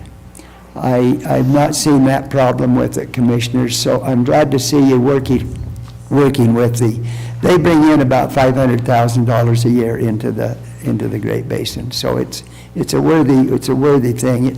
It's one of the major donors for the grants on the festival, and has been from almost day one from they started. So thank you, and we'll see you. You're invited to come, look us up, and we'll go to lunch. Yeah, we'll do that. Thank you, Wade. Thank you. Okay. Any other public input? All right. Other business. I know Bill's got some, I've got some. I don't know if Trevor has any. You want me to start? Yeah, go ahead. Right. We had approved previously up to $15,000 for the well, the garrison around the house. And that was an estimate for the pump. And we didn't know the condition of the pipe or anything. Well, when we got out there and got it pulled out, we did that, but all the pipe was black pipe. It was all rotten, so we had to put pipe. And the pressure tanks, the volume tanks that were there were two of them, we had to replace them. They were all full of water. So here's the two estimates. Here's some of the original, and it ends up being about $19,000. We had an extra, half of that's for pipe, and the other 2,000 is for the tank, so. Really not that bad for. It's ready to go. It's, we put a variable speed on it. It's got a 7.5 horse reel. It'll pump water now. And we got all new pipe and everything else, but the original bid was just to replace the motor and the pump. And when we got out, they replaced all the pipe. It was 2.5-inch black pipe. but it was rotten and holes in it. We replaced that with 2-inch PVC. And then we ended up, the pressure tanks wasn't there, so just so we're aware, so. I thought it was 16. What's that? I thought it was 16 for the wells. It was, but this is a total of 19, if you want to look at They this. have to put in new pipe also. So this ends up being, they had to put new pipe, and it ends up being the pressure tanks. So. The original would have been just enough. Originally just would have been a pump, and a motor originally would have been. How do we want to handle that? I mean, once we got in there, it cost more than what we estimated, and then we didn't do it. Well, the estimate was done on the premise that when you got in the well, he didn't know that the pipe was bad until he went in there and pulled it down. Now, we could have someone go out and pull it all out and do that, but that wasn't wise. The majority of the cost traveling back and forth. She's just saying it went over the So- 15. Yeah, so it was above the 15. What was our original one? 15 exactly? No, I think the budget was 16. 16. but then So this is 3,000 more. we probably should. So I guess, yeah, so How do you want us to handle it? Yeah, I think it's, look at it and talk to legal. and Yeah, well, where it was in connection with something that was already approved and in the process of doing it, I actually don't know if you need to have more bids to do it, because it was already awarded to whoever was doing it under the budget, right? Well, as far as budget, yeah, but. So the expenditures, you might need to approve the additional expenditures, but as far as bids go, I think we're okay. It was approved on the premise that the pipe might have to be replaced, and the premises, we didn't talk about, we assumed that the pressure tanks were all right. They were not functioning either, So so. why didn't we go out for bid though if it was Yeah. above 15,000? Yeah, it was- We didn't go out for bid, we just we got an estimate. Yeah, so. So we don't have an official bid, that was an Yeah, estimate. so your official budget was 16. So from the get-go, we should have got 3 bids, right? Because the procurement code's pretty clear that it's. Well, we can go out for bids. The well driller told me, he says, we didn't know he was gonna replace the pipe, and we didn't know he was gonna replace the pressure tanks. If you want to get bids for them, and you can get someone to do it, to run out there and do it less than me, I will invoice you their bid. That's what he told me, but you're not gonna get no one to go out there, replace the pipe. But that's what he told me. That may have been part of our Yeah, maybe, thought process, is that no one's gonna go out there yeah. anyways. But I don't know why we still didn't go out for bid if we were expecting $16,000. Well, we didn't put that, we just got estimate, is what we got. We didn't have an open bid. Did we have an estimate for Yeah, 16 or was we it did. 14? Okay. No, we had an estimate, For 16. yeah. But that was for the pump and the motor is what it was So for. do we still need to get some bids and see if anybody's cheaper than him? Well, has he already fixed it? Yeah, He it's said if done. we It's a get- done deal. But he said if we find somebody that would do No, it cheaper. we approved the other, what he says, if you want to get someone to give a bid to go out there and put a tank in and replace just the pipe, he says you get that and I will just invoice you what their bid is, but Well, see, but now we're only bidding $4,000 job, which you don't need that for. yeah, you're not going to get anybody to do How does that work? that. He was there. Well, it comes to the board. I mean, typically, if it's going to be, more than 15, you get the 3 bids. And if you can only get 1 to bid, then the board determines that it's sole source, just like any other department or office would come and say, hey, is this sole source, right? And then the board determines that. So that's typically the process. Well, I'm wondering, I don't know how you want to handle it, below but 15 in estimate? I'm just trying to figure out. Trevor, I remember the estimate was 14,000. Okay. That's what I remember that- it That as. was the number that sticks in my mind. Okay, We'd have to go back and I look. thought it was 16, so. Because I was thinking 14 So the like estimate was Jacob. 14, the bill ended up being 16, is that what? No, the ended up being bill's 19. Well, I know, but that's with the additional pipes Yeah. and stuff. Yeah, I think in my budget notes, or, excuse me, my commission notes, I wrote 16 because we were anticipating a few other expenses perhaps. Yeah. Maybe it wasn't the total fix. Because So I was, I think that's what happened, Bonnie, is our Yeah. estimate was 14, so we thought we don't need to go out for bid.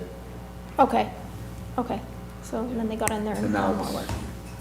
Sounds And good. actually, the tanks was like 2,500. So what we didn't consider at all is the tanks. We considered we talked about we might have to do the pipe. But we weren't expecting to, so Yeah. the estimate of what's original was just to replace the pump. And that, So that's just the probably how pump we was let- probably 14, and then the project was a little bit more. And Yeah. if you would have had the extra 4,000, you wouldn't have to go out for bids anyway, so. Okay, So, thanks. How do you feel about that? Is that, It's a done deal. can't do nothing about it now, right? But that must have been what happened is, okay, just remember, we just put 25,000 into a house. Without the well, the house would burn down. no, because well, and It that is a necessary item. is one of the whole town uses that, is that. Oh, yeah, they use it for fire suppression and everything. I actually thought we got by, once he got in there, it was a mess. I thought we got by pretty good. What else you got? I got, we got a scale. We got bids for a scale. In our MOU, the city has purchased a scale up at the landfill. And we're supposed to put it in by your conversation. It's not in the MOU. And so we got two bids, and if John wants to comment, and we got a bid for Scales Unlimited, and actually they're in Jerome for $49,000. The scale is up there ready to go, and we got another bid from a Richfield company for $106,000. So my suggestion don't we is, need 3 though? no, over 75,000 maybe. Well, I got 3 other people that says they wasn't interested if that Over qualifies. 75 would be closed bid, Closed bids 15 is, for 75, 15 is, you don't need a bid. You don't need 3 over 15? so and this is to install the scales at Fillmore City. This is to install the scale at Fillmore City. It isn't in the MOU. In the MOU, it says that Fillmore City will purchase the scale. There's nothing about there in installing it, but when you's over, I think you committed the county to install it. Yeah. Okay. Commission, we do need 3 bids. If it's over $15,000, we still need to get 3 bids. Okay. Look on the internet, to see if you can find another one. Somebody that'll do it, and you can call them and tell them. Okay, we can do that.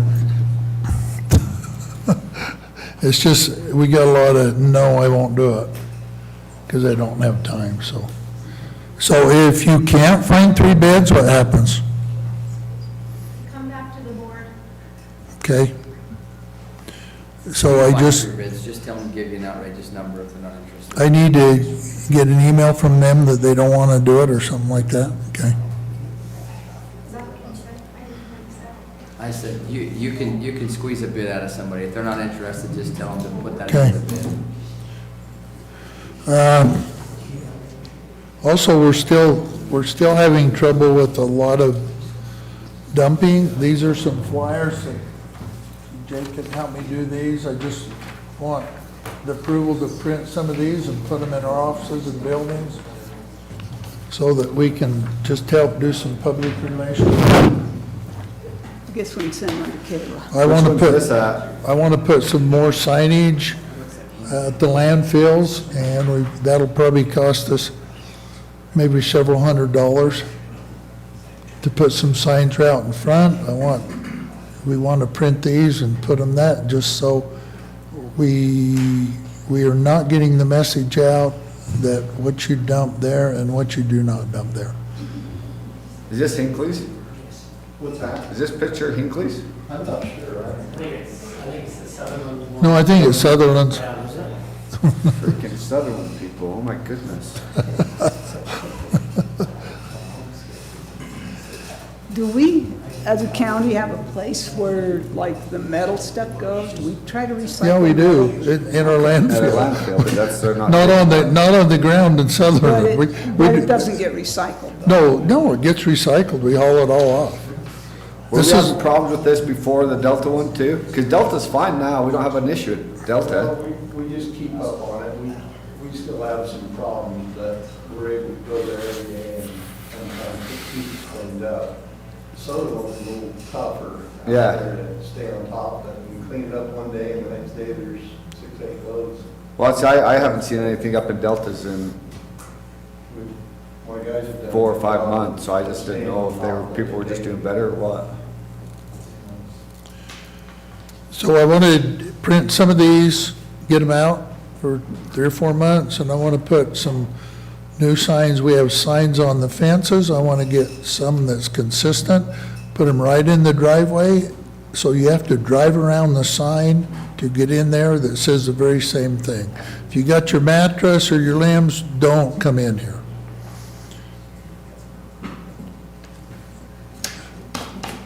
So I just need you to know, I don't have any costs. A few $100s. Okay, the third item is in our MOU. Dennis, you might comment on this. I've talked to Dennis. We're responsible for running the landfill in Fillmore. In our MOU, we have a minimum of 24 hours in the summer and 16 hours in the winter.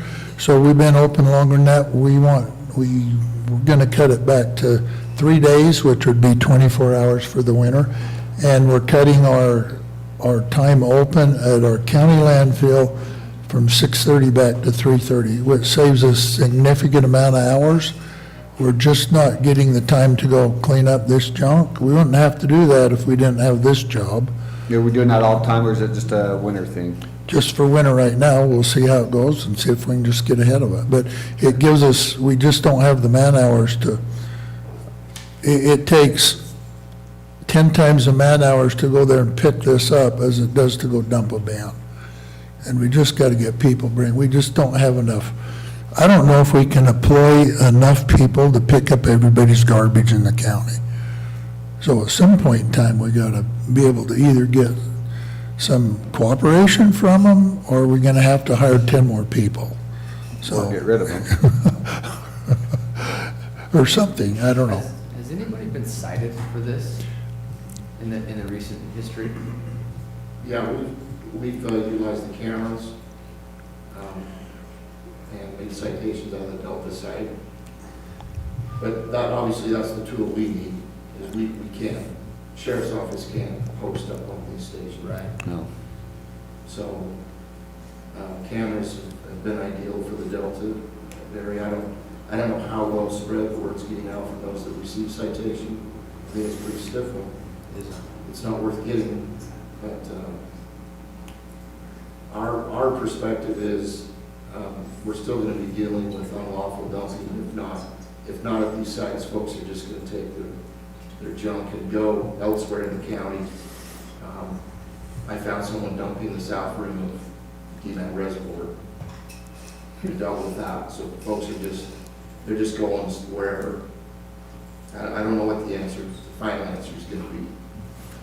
The problem is that some people are driving further than it would be to just go to the landfill. I made that point to that individual at the reservoir, is if you drove this far, why not just go to landfill? So, he picked his stuff back up and went to the landfill. Well, one of the reasons that we're cutting the hours back is because I had a fit, told John, you're not open enough, you gotta be open longer so they can get there, it's gotta be convenient. Well, we got the statistics now, we change hours from 3:30 to 6:30, and we average like 6 people a week after 3:30. So we're just thinking, it is not, to have more people there and be open, we have not helped this problem at all. I thought that would accommodate it. I made a mistake. We're not getting no response. I think I had the opinion that people are driving there at 5 o'clock and you're closed, so they go here and dump it. Well, statistics show us that nobody's really doing that. So we're changing our method. We're going to try to do some public relations work and hope to do that. I might say, Dennis, I don't know, in our MOUs, you need to maybe get with me and give me a date, because our MOUs, we're going to cut back to that, but the city's responsible for communicating that time. And so it'll be Mondays, Fridays, and Saturdays. From what time, John? 8 hours from? Yeah, part of our time's being used for cover. We Yeah. don't have the gate open, Okay. so right now we're covering for 3 hours a day and open for 5. So Dennis, I would suggest we set a date. We'll stay open until about 2 weeks. Give you your time to communicate that, and then they'll peel the hours back. Okay, that's all And I is the have. extra time that we have with the person here gonna go over to be helping? Yes. See this? This is what that person's gonna do. Instead, it takes us 2 people at the gate for 6 people a week. It's not worth having 2 people at the gate for the 3 or 4 hours. That person, our plan is, we put, how much, Jacob? We can put another 40 hours. 42 hours. We can put 42 hours back in. And going to the 3 days, it'll open up 42 hours, so we'll get another full-time resource to help mitigate some of this stuff. 42 hours going to the collection stations trying to mitigate this. That's all I have. All right, I guess just so you're aware, we're going to try to do some public relations. It'll be minimum for signs, but just so we'll have some costs there. Okay. Did you have any? No. Okay, I've got a whole bunch, so. All right, the road department needs to get their dozer tracks fixed. And so parts and labor to replace, they got 3 bids.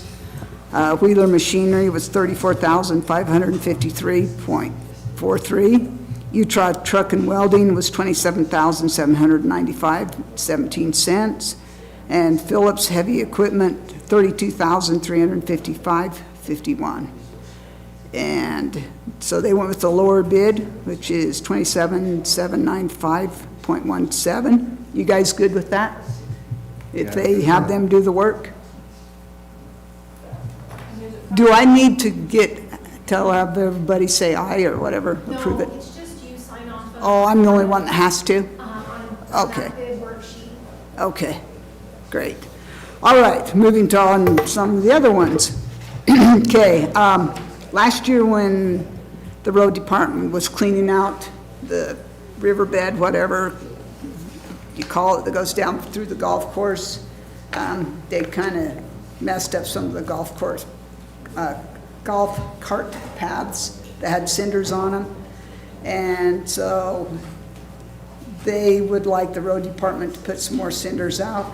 And I thought that's probably what we should do since we were the ones that messed them up. So I just wanted you guys to get approval from you guys to have the road department put cinders back on there. They just get it from our. Yeah, they can get them from our pit. We have plenty of cinders. Yeah, they can take them down there. Okay, next I thing. don't know if we have to do the labor of doing all their tasks. I suggest that we deliver the cinders down there and then they can put them on where they need to go. But we have plenty of cinders. Technically falls all on us as a county, but I'm fine, but. Anyway, I just. Okay. Next, the people that own Red Dome were wondering if they could use a gravel pit that the county doesn't use anymore. It's between Fillmore and Flowell. They would like to get gravel out of it, and they said they'd be willing to trade us cinders for it. But I think if they're going to be selling it, it might be something that might be a conflict as far as us competing with. You'd have to go out to bid, we can't just Yeah, well, provide them a. I think it began, generally our policy is there's 2 or 3 other gravel pits in the county that they can buy gravel from, and then I think we've generally had a policy that we wouldn't sell it to them or compete with local competitors. Yeah, I'm afraid that we might be competing with local. Well, I'm not worried about that, if they're willing to pay for it. We don't need gravel, so we don't need them to give us gravel. That's what The I, whole competing against other people is Well- not a legal thing. That's us just saying, we can make all the money we want. So if somebody wants to come in and pay to use our gravel pit, I'm all for it, but we're not gonna let them use it at no well, cost. I think it's a problem even if they pay for it, because we got other people who's doing the same. Well, no, you'd That's the way we look at it. have to go out for bid. They want to use it to sell the gravel for landscaping, I guess. It's a different color. Yeah, it'd have to go out to bid, but we can sell all the gravel we want. We can put this out for bid and make money if we'd like. Well, Us competing against local business is not a legal thing. We can do that all we want. We just kind of have a policy that we No, we don't even have a policy. Well, just say we- yeah, we help municipalities, but other than that, we try not to. we've generally helped municipalities, but private business, we've generally had the policy that we won't do anything that competes if we got local competitors. If you go out to bid, you're competing We don't against, have a policy. well, we're competing against three or four over the other pits that they might want to sell it to them, and then we're competing, and eventually that creates a problem for us, I think. What about legal Then- opinion? So it sounds like you just had, the commission's position has been that we don't do this because we want to encourage local businesses. Yeah. But there is no legal policy in place that prohibits you from doing it if you wanted to. But you would have to put it out for contract and do some. I'm just saying, I'm fine with saying, I'm gonna say no unless it goes out to bid and somebody wants to come in and pay Millard County $100,000 a year to use our gravel pit. Then, yeah, I would lease out our gravel pit if someone was willing to pay us enough money to do it.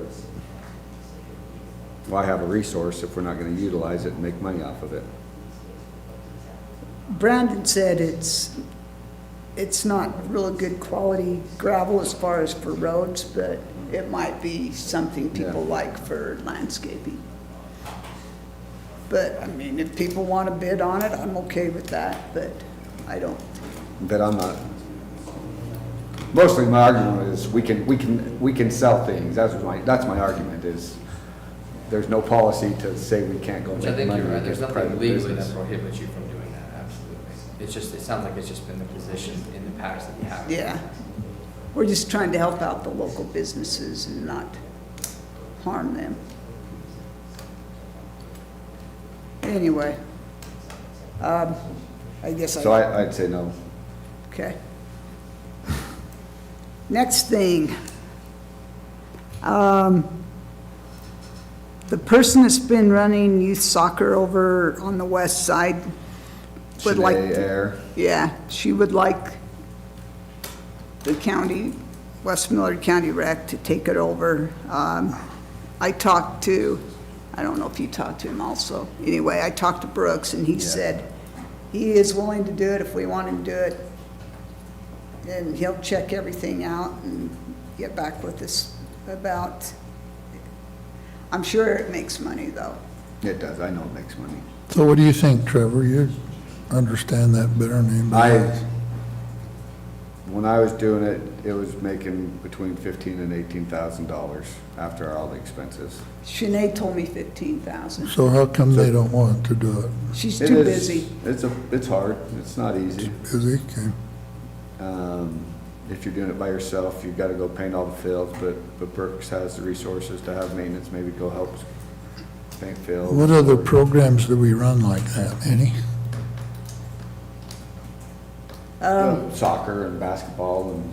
Volleyball. or not Soccer, volleyball, We run all them? flag football. So already doing that. There's like 200 girls, or maybe there's some boys, playing volleyball right now. So it's pretty well, Yeah. So it's consistent with what we're already doing with other programs? Yeah. Okay.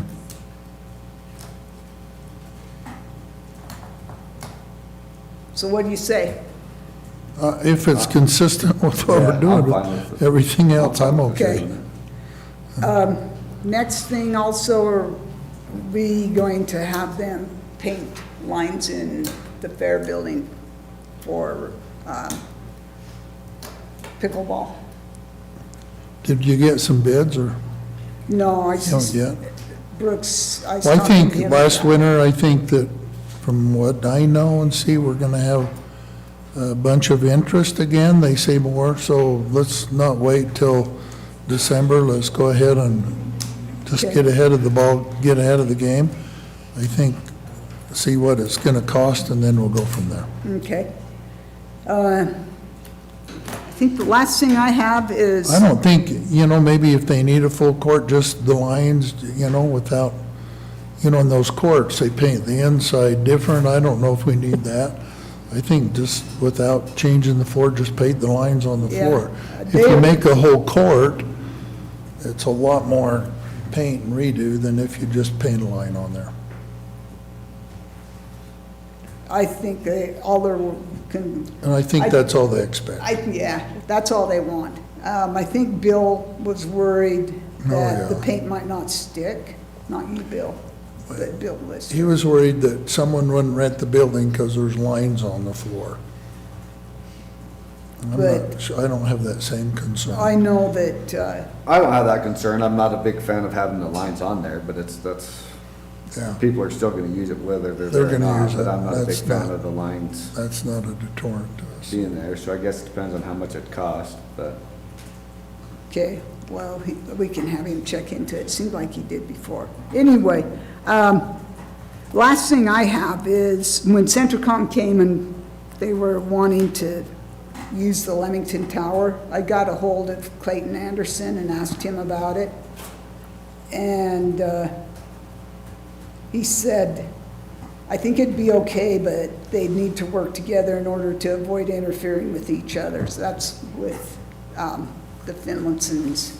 Jerry's the one that runs it now. Yeah. Interfering with each other's link frequencies. We chose not to provide wireless to Leamington just for the fact of interference issues, and that's, might be what this will cause. Anyway, he also said, we've tried to keep the RF noise floor low, and I'm not exactly sure if we charge Full Creek Wireless anything because they provide an internet connection for us to remotely monitor our TV equipment. And then he said it could get awkward having competitors in the same building and tower. Each would need to have their stuff locked up or something to keep access control. But it might be nicer for the community to have another option. Frontier has fiber that runs next to the highway. They might be willing to provide it and reduce the amount of dishes on the tower. So anyway, that's the response from the Andersons. Well, I think it depends on priority, those that we already have there. If they think it's all right, I'm good. If they think they can work something out, And they don't interfere Well, with don't, each if other. we talked about this a couple weeks ago, if we let somebody else do it, then we have to let other people do it, right? Yeah. I don't mean, know. Or we put it out to bid, and if we only say we're only gonna let one person, then we gotta put it out to bid, right? Bull Creek is giving us internet for being able to use the tower. So that it makes it so they can, the Andersons can get on there and see their TV equipment without having to run up there.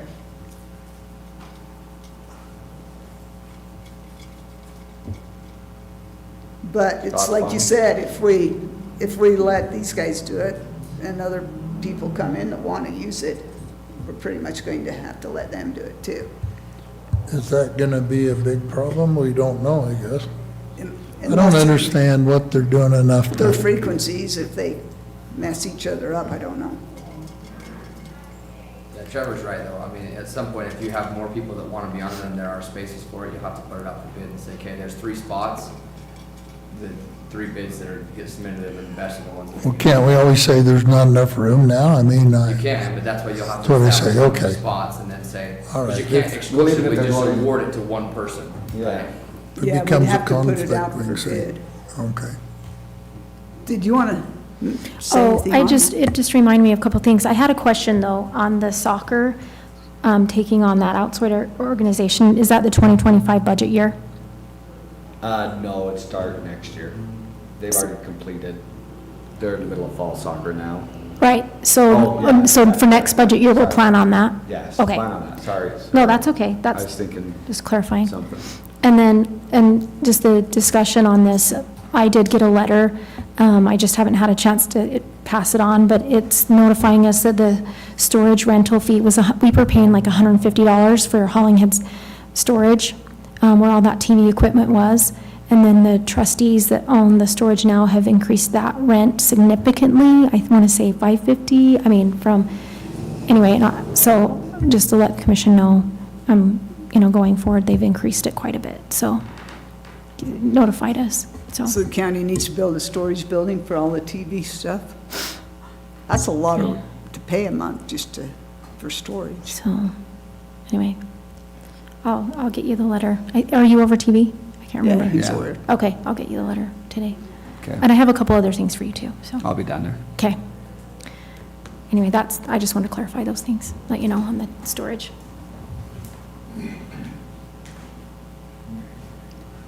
Okay, I think that's all I have. Oh, what should we tell Centricom then?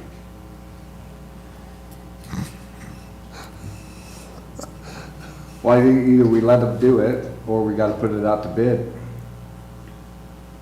We can't just pick one or the other. What's our advantages with them being there? The advantage of Full Creek Wireless is they're providing us internet service for the Okay. tower so that, So if we won't let them, Full Creek won't get it no more? so it'll, well, the Andersons like it because they don't have to run up there and check the equipment. They can get online because of Full Creek Internet and check out their equipment.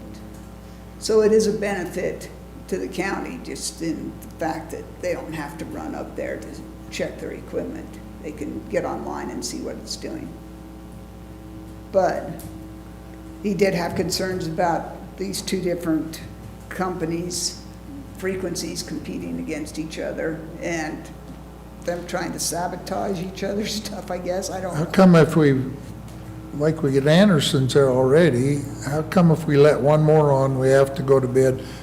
Did we go to bid with Andersons? You don't have to go No, to you bid. have to go to Andersons bid. work for the county. You have to go to bid whenever you get to a point where you can't fit as many people on there that want to be on there. So if these two are gonna conflict and it won't work, then now you gotta say, well, we can't pick one over the other, now we gotta have it go out for bid and put one on there. If two works and they don't conflict with each other, you can add the two and be okay. If a third person comes and wants to do it, but now that's conflicting and there's only, then you basically establish, well, there's spots for two. And then you've gotta put it out for bid. So we get them here and we decide this isn't working, we can tell them no? Then you have to establish how many spots you got, and that's. Well, we can go back and say we got one spot, if it's not gonna work. But even that, you can't pick one private company and give it to them. Okay. Yeah, at that point, we couldn't just pick Centricom or Full Creek. Full We could Creek, have to okay. say, give us your best offer. Yeah. So I don't know how to And proceed. if we are going to let them, we're going to have to come up with a price too. Well, that's, because Full Creek right now is giving us something, Yeah, they're providing internet service for us. and so, Just as a side note, I know Centricom's providing internet service for us too. I think it was discussed briefly in the, well, quite a bit in the last meeting, but I think we get 25% off each new service, plus we get internet service for the main buildings yeah, too, for no charge, yeah. so. Well, and my argument to that was, well, we're giving you more, so you're gonna give us more. We're just giving you more, and you're still gonna give us the same. Yeah, because Centricom, I think, is using every tower except for the Leamington. All of the county towers are being used by Centricom except for the Leamington one, is the way Gotcha. I've understood it.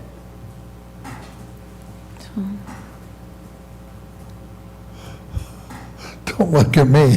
No, I have no idea. I think if we're gonna give them more, they need to give us, Well, yeah, if you're gonna give them another tower to maybe. because I get, we do have a big cost savings with them providing us with the internet, but that was the deal they made with us. So who should negotiate that, Trevor, you? I can call him. Okay. Why don't you talk to him and see what, And I don't know if Clayton meant to say Centricom when he said Frontier. It says Frontier has fiber that runs next to the highway. They might be willing to provide it and reduce the amount of dishes on the tower. I don't know if he meant to say Centricom and if the county could use Trevor, why don't you go talk to him and see their what, fiber, then we could get rid of some of the, give us something to choose, because right now, we don't know, we can't make a choice, so if we give you more space, are you gonna help our discount, or whatever? I think that's a logical thing. Come back with a recommendation, okay? I think either way, we're gonna have to, we'll let them on there, but unless they, because Bull Creek is offering something, so we can say, hey, well, these guys are offering something, we've got to match. Well, if we can help everybody, if we get, as long as it's not interfering with what we I have. do feel bad, think- because it is a small business that may get hurt at the end of this. Yeah, well, we don't want to do What we'll do that. about it, that's fair Yeah. for everybody. Okay, well, if their frequencies don't interfere with each other, they can probably work together, both of them in there. Yeah. They just have to make sure that the other person doesn't mess with their equipment. I don't know if anybody's worried about, I'm not worried about that. I mean, yeah, I don't I think don't that's a think Bull problem. Creek's gonna mess with Well, I anybody, don't think Centricom's gonna mess with anybody. and I doubt if they would either. But my concern for Bull Creek would be that Centricom could come in cheaper and basically drive out Bull Creek at the end of the day. Yeah, they could. Priced into it. They're in a position they could. Well, that's part of capitalism, I guess. And that's just the way it goes. All righty. Come back and report to us. Well, let's move on. Discussion on possible appointments to various county boards. Any of those today? I don't have any. Possible approval of applications for settlement or deferral of delinquent property tax. None? Okay. Discussion by each commissioner, county attorney, elected official, and secretary. Anybody? Denton, welcome. It's good to have you here. Thank you. Possible Board of Equalization. But it's going to be fast, huh? We've had some long discussions today. I'm about to lose my voice. Which one would you like to address first? We need to convene. Oh, yeah, we got to go into BOE. I'd move that we go into BOE. Second. Okay, I have a motion and a second to go into BOE. All those in favor say aye. Aye. Any opposed? Okay. We are in BOE.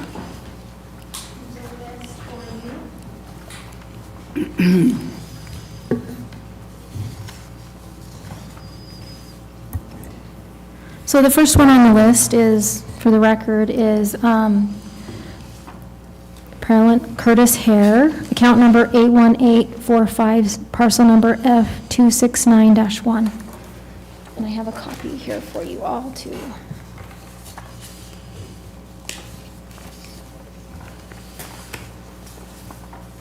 So he has elected that he does not wish to appear in person.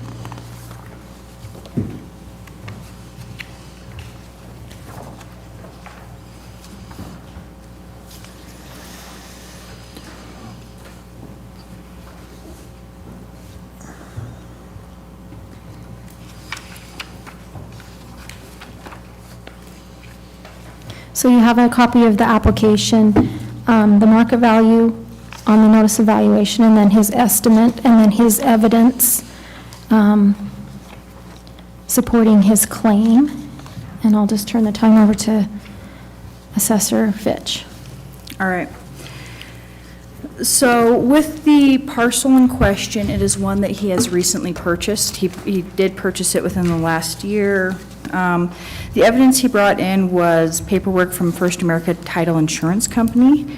According to his paperwork, he bought it for $250,000 on April 3rd of 2023. So, I mean, that, if you want to look through that more. I have called and talked to him. They did not want to incur any additional fees, so there has not been any real estate agents involved with this. There has been no official appraisals done on his behalf of this. This was just it has not been exposed to the market. This is just a value that him and the original landowner came up with. We went through and we did a restricted appraisal report of this to compare it to other very similar houses. There are older houses that have been remodeled and renovated within Fillmore City, and it supports the value that we have for the taxes. And you have copies of our restricted appraisal reports. So how many other properties did you compare it with, Laura?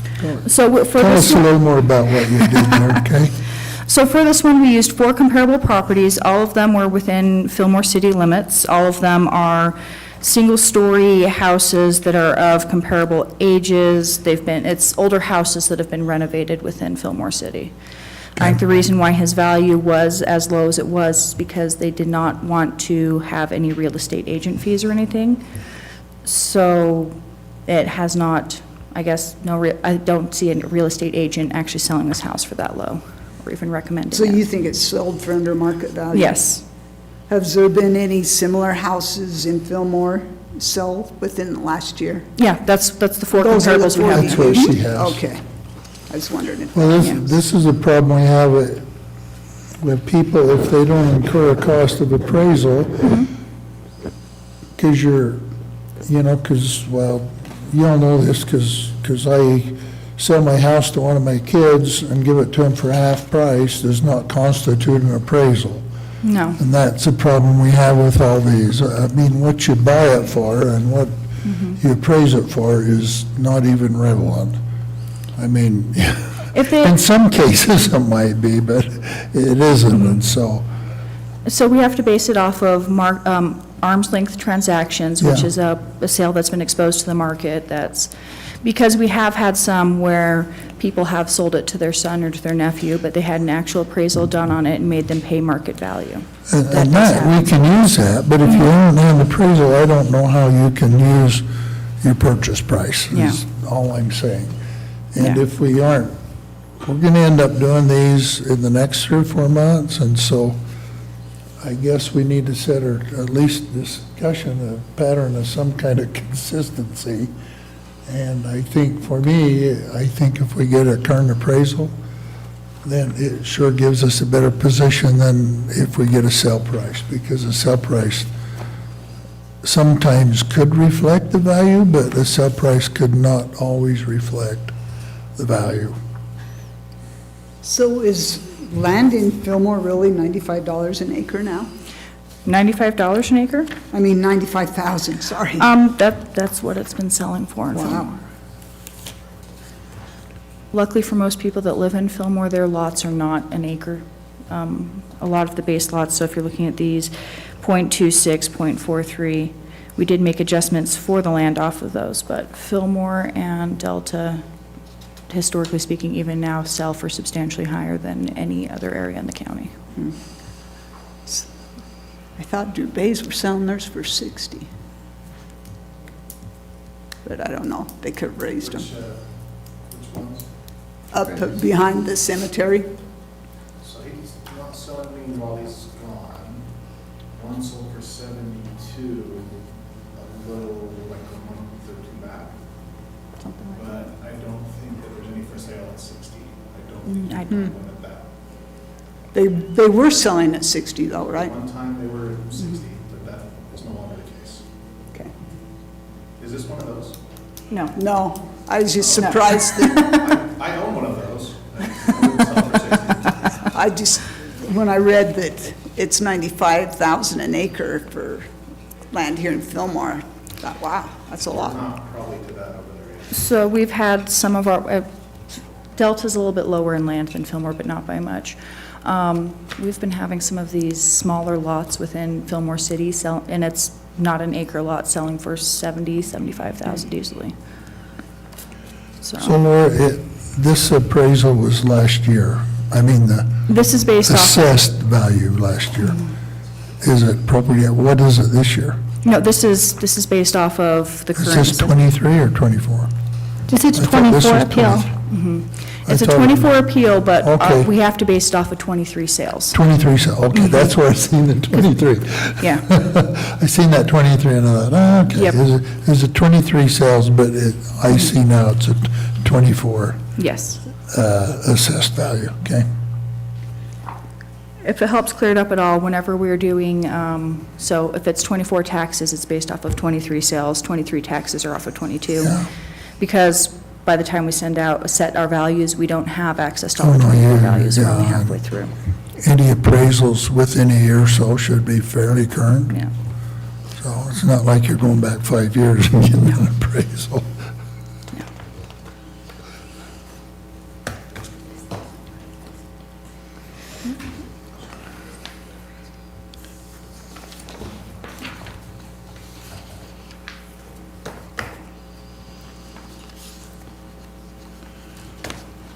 From those sales, it looks like you're within the range. Or close to it, anyway.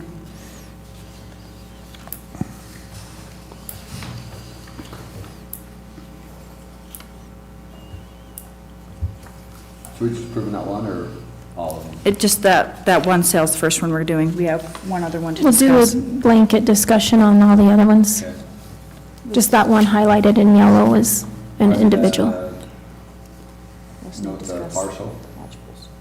Oh, yeah, we're gonna do that too. Yeah, so lodgepole, the one that's kind of a thicker line in white in the color coding, and the yellow one we're gonna individually talk about, and then all the whole rest of the list are assessor adjustments that we'll do a blanket approval.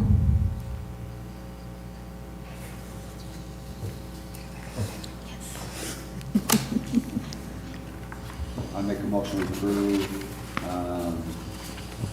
parcel F-269-1 as the assessor, as its value. Second it. Okay, we have a motion and a second to approve the assessor's assessed value for parcel F 269-1. All those in favor, say aye. Aye. Aye. Any opposed?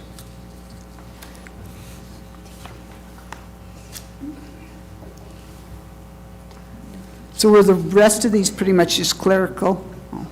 Except for the lodgepole development one. Bonnie, tell me the lodgepole again. Okay, lodgepole is, The others are just clerical. yeah, so the lodgepole is parcel number FR-6, account number 95399. So the question is on this is, he makes some statements, and let me give you copies of this.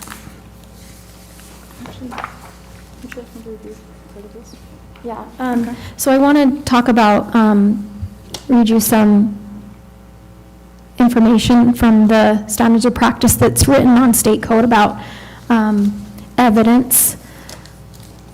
So it's the BOE itself or the hearing officer and not the office staff who actually evaluates the evidence to determine its weight and credibility. So if you look at his evidence, he didn't, yes.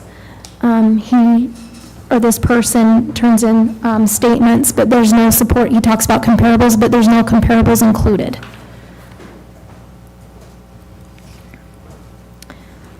A couple things I did want to point out. One of the items he is protesting is based off of, he says that they're zoned part-time recreational, which limits what could be done on these properties. Millard County does not have a part-time recreational zoning.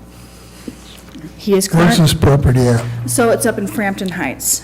He has Okay. 3 parcels up in Is Frampton that Heights. up here above Fillmore or something? Okay, I don't. So they were subdivided at a time where they are in Ag 20, but they were subdivided early enough that they've been kind of grandfathered in. A number of the lots up there actually have houses on them. Some of them are used part-time. We have had people use them as primary residences before. So the argument over the zoning, we don't have that zoning, and there are people that are already using them as houses up there, some of his neighbors.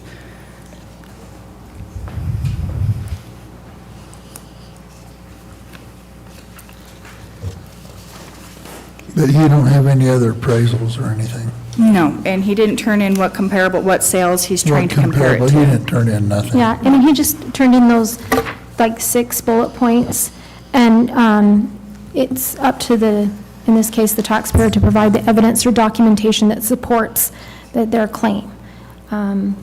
So we're asking you, if you decide that this doesn't support the claim to be heard, then what we would do at the BOE, as the clerk of the BOE, we would issue him basically a letter that asks for that evidence within 10 days. So how many lots are there? He's protesting it for 3 lots. And how big's a lot? What was that? How big is a lot? The lots are, I want to say between 1 and 3 acres up there. 2.5 acres? Okay. All 3 of them? Okay, they're all 2.5 acres. Okay. They're all approved for building, Adam? So, yes, they are considered legal lots of record by our own definition. Okay. And he could, if he wanted to pay for it, get water, electric, gas, and garbage, et cetera. Yeah. Well, especially electric. Like I said, some of his neighbors have used them as full-time residences as their primary house in the past. Okay.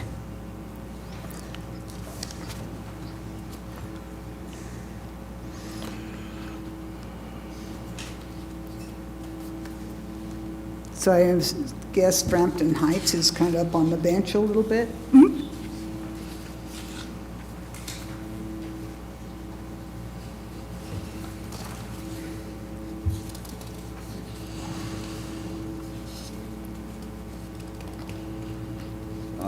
I make a motion we approve the assessor's valuation of FR-6.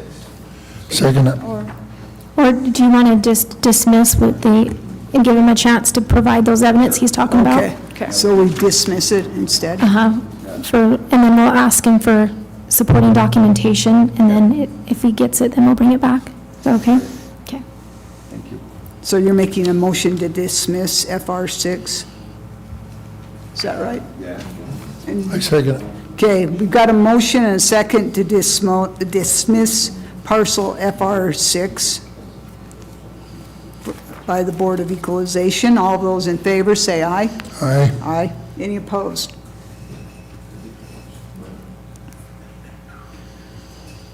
Okay, and the rest of the list are assessor adjustments. If you have any specific questions, Laura's here to help answer those. We've had a couple houses that they've specifically asked us to come out and take a inspection of to see for quality, condition. We've even gone out and remeasured a house, 2 houses actually, and so we've made adjustments off of those. Or if we have found any errors in the files, some of these errors are really, really old. So these are some of your adjustments then? Okay. So what's the green one then? Oh, the green one was one where there was a account number mix-up, and so it was accidentally put in twice. All right. I make a motion to approve the adjustments. I second. Okay, we have a motion and a second to approve the assessor's corrections or adjustments for BOE. All of those in favor, say aye. Aye. Aye. Any opposed?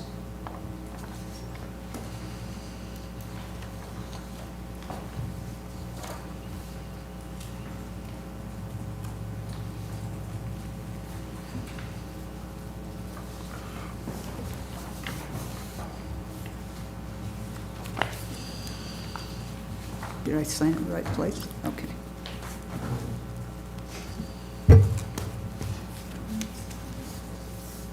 Okay.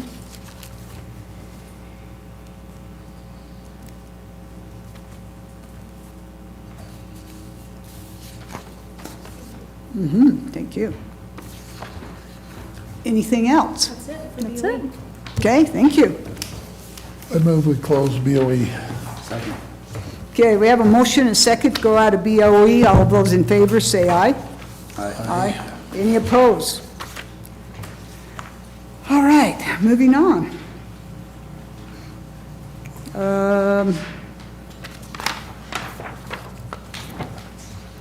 Possible review of county policies and contracts.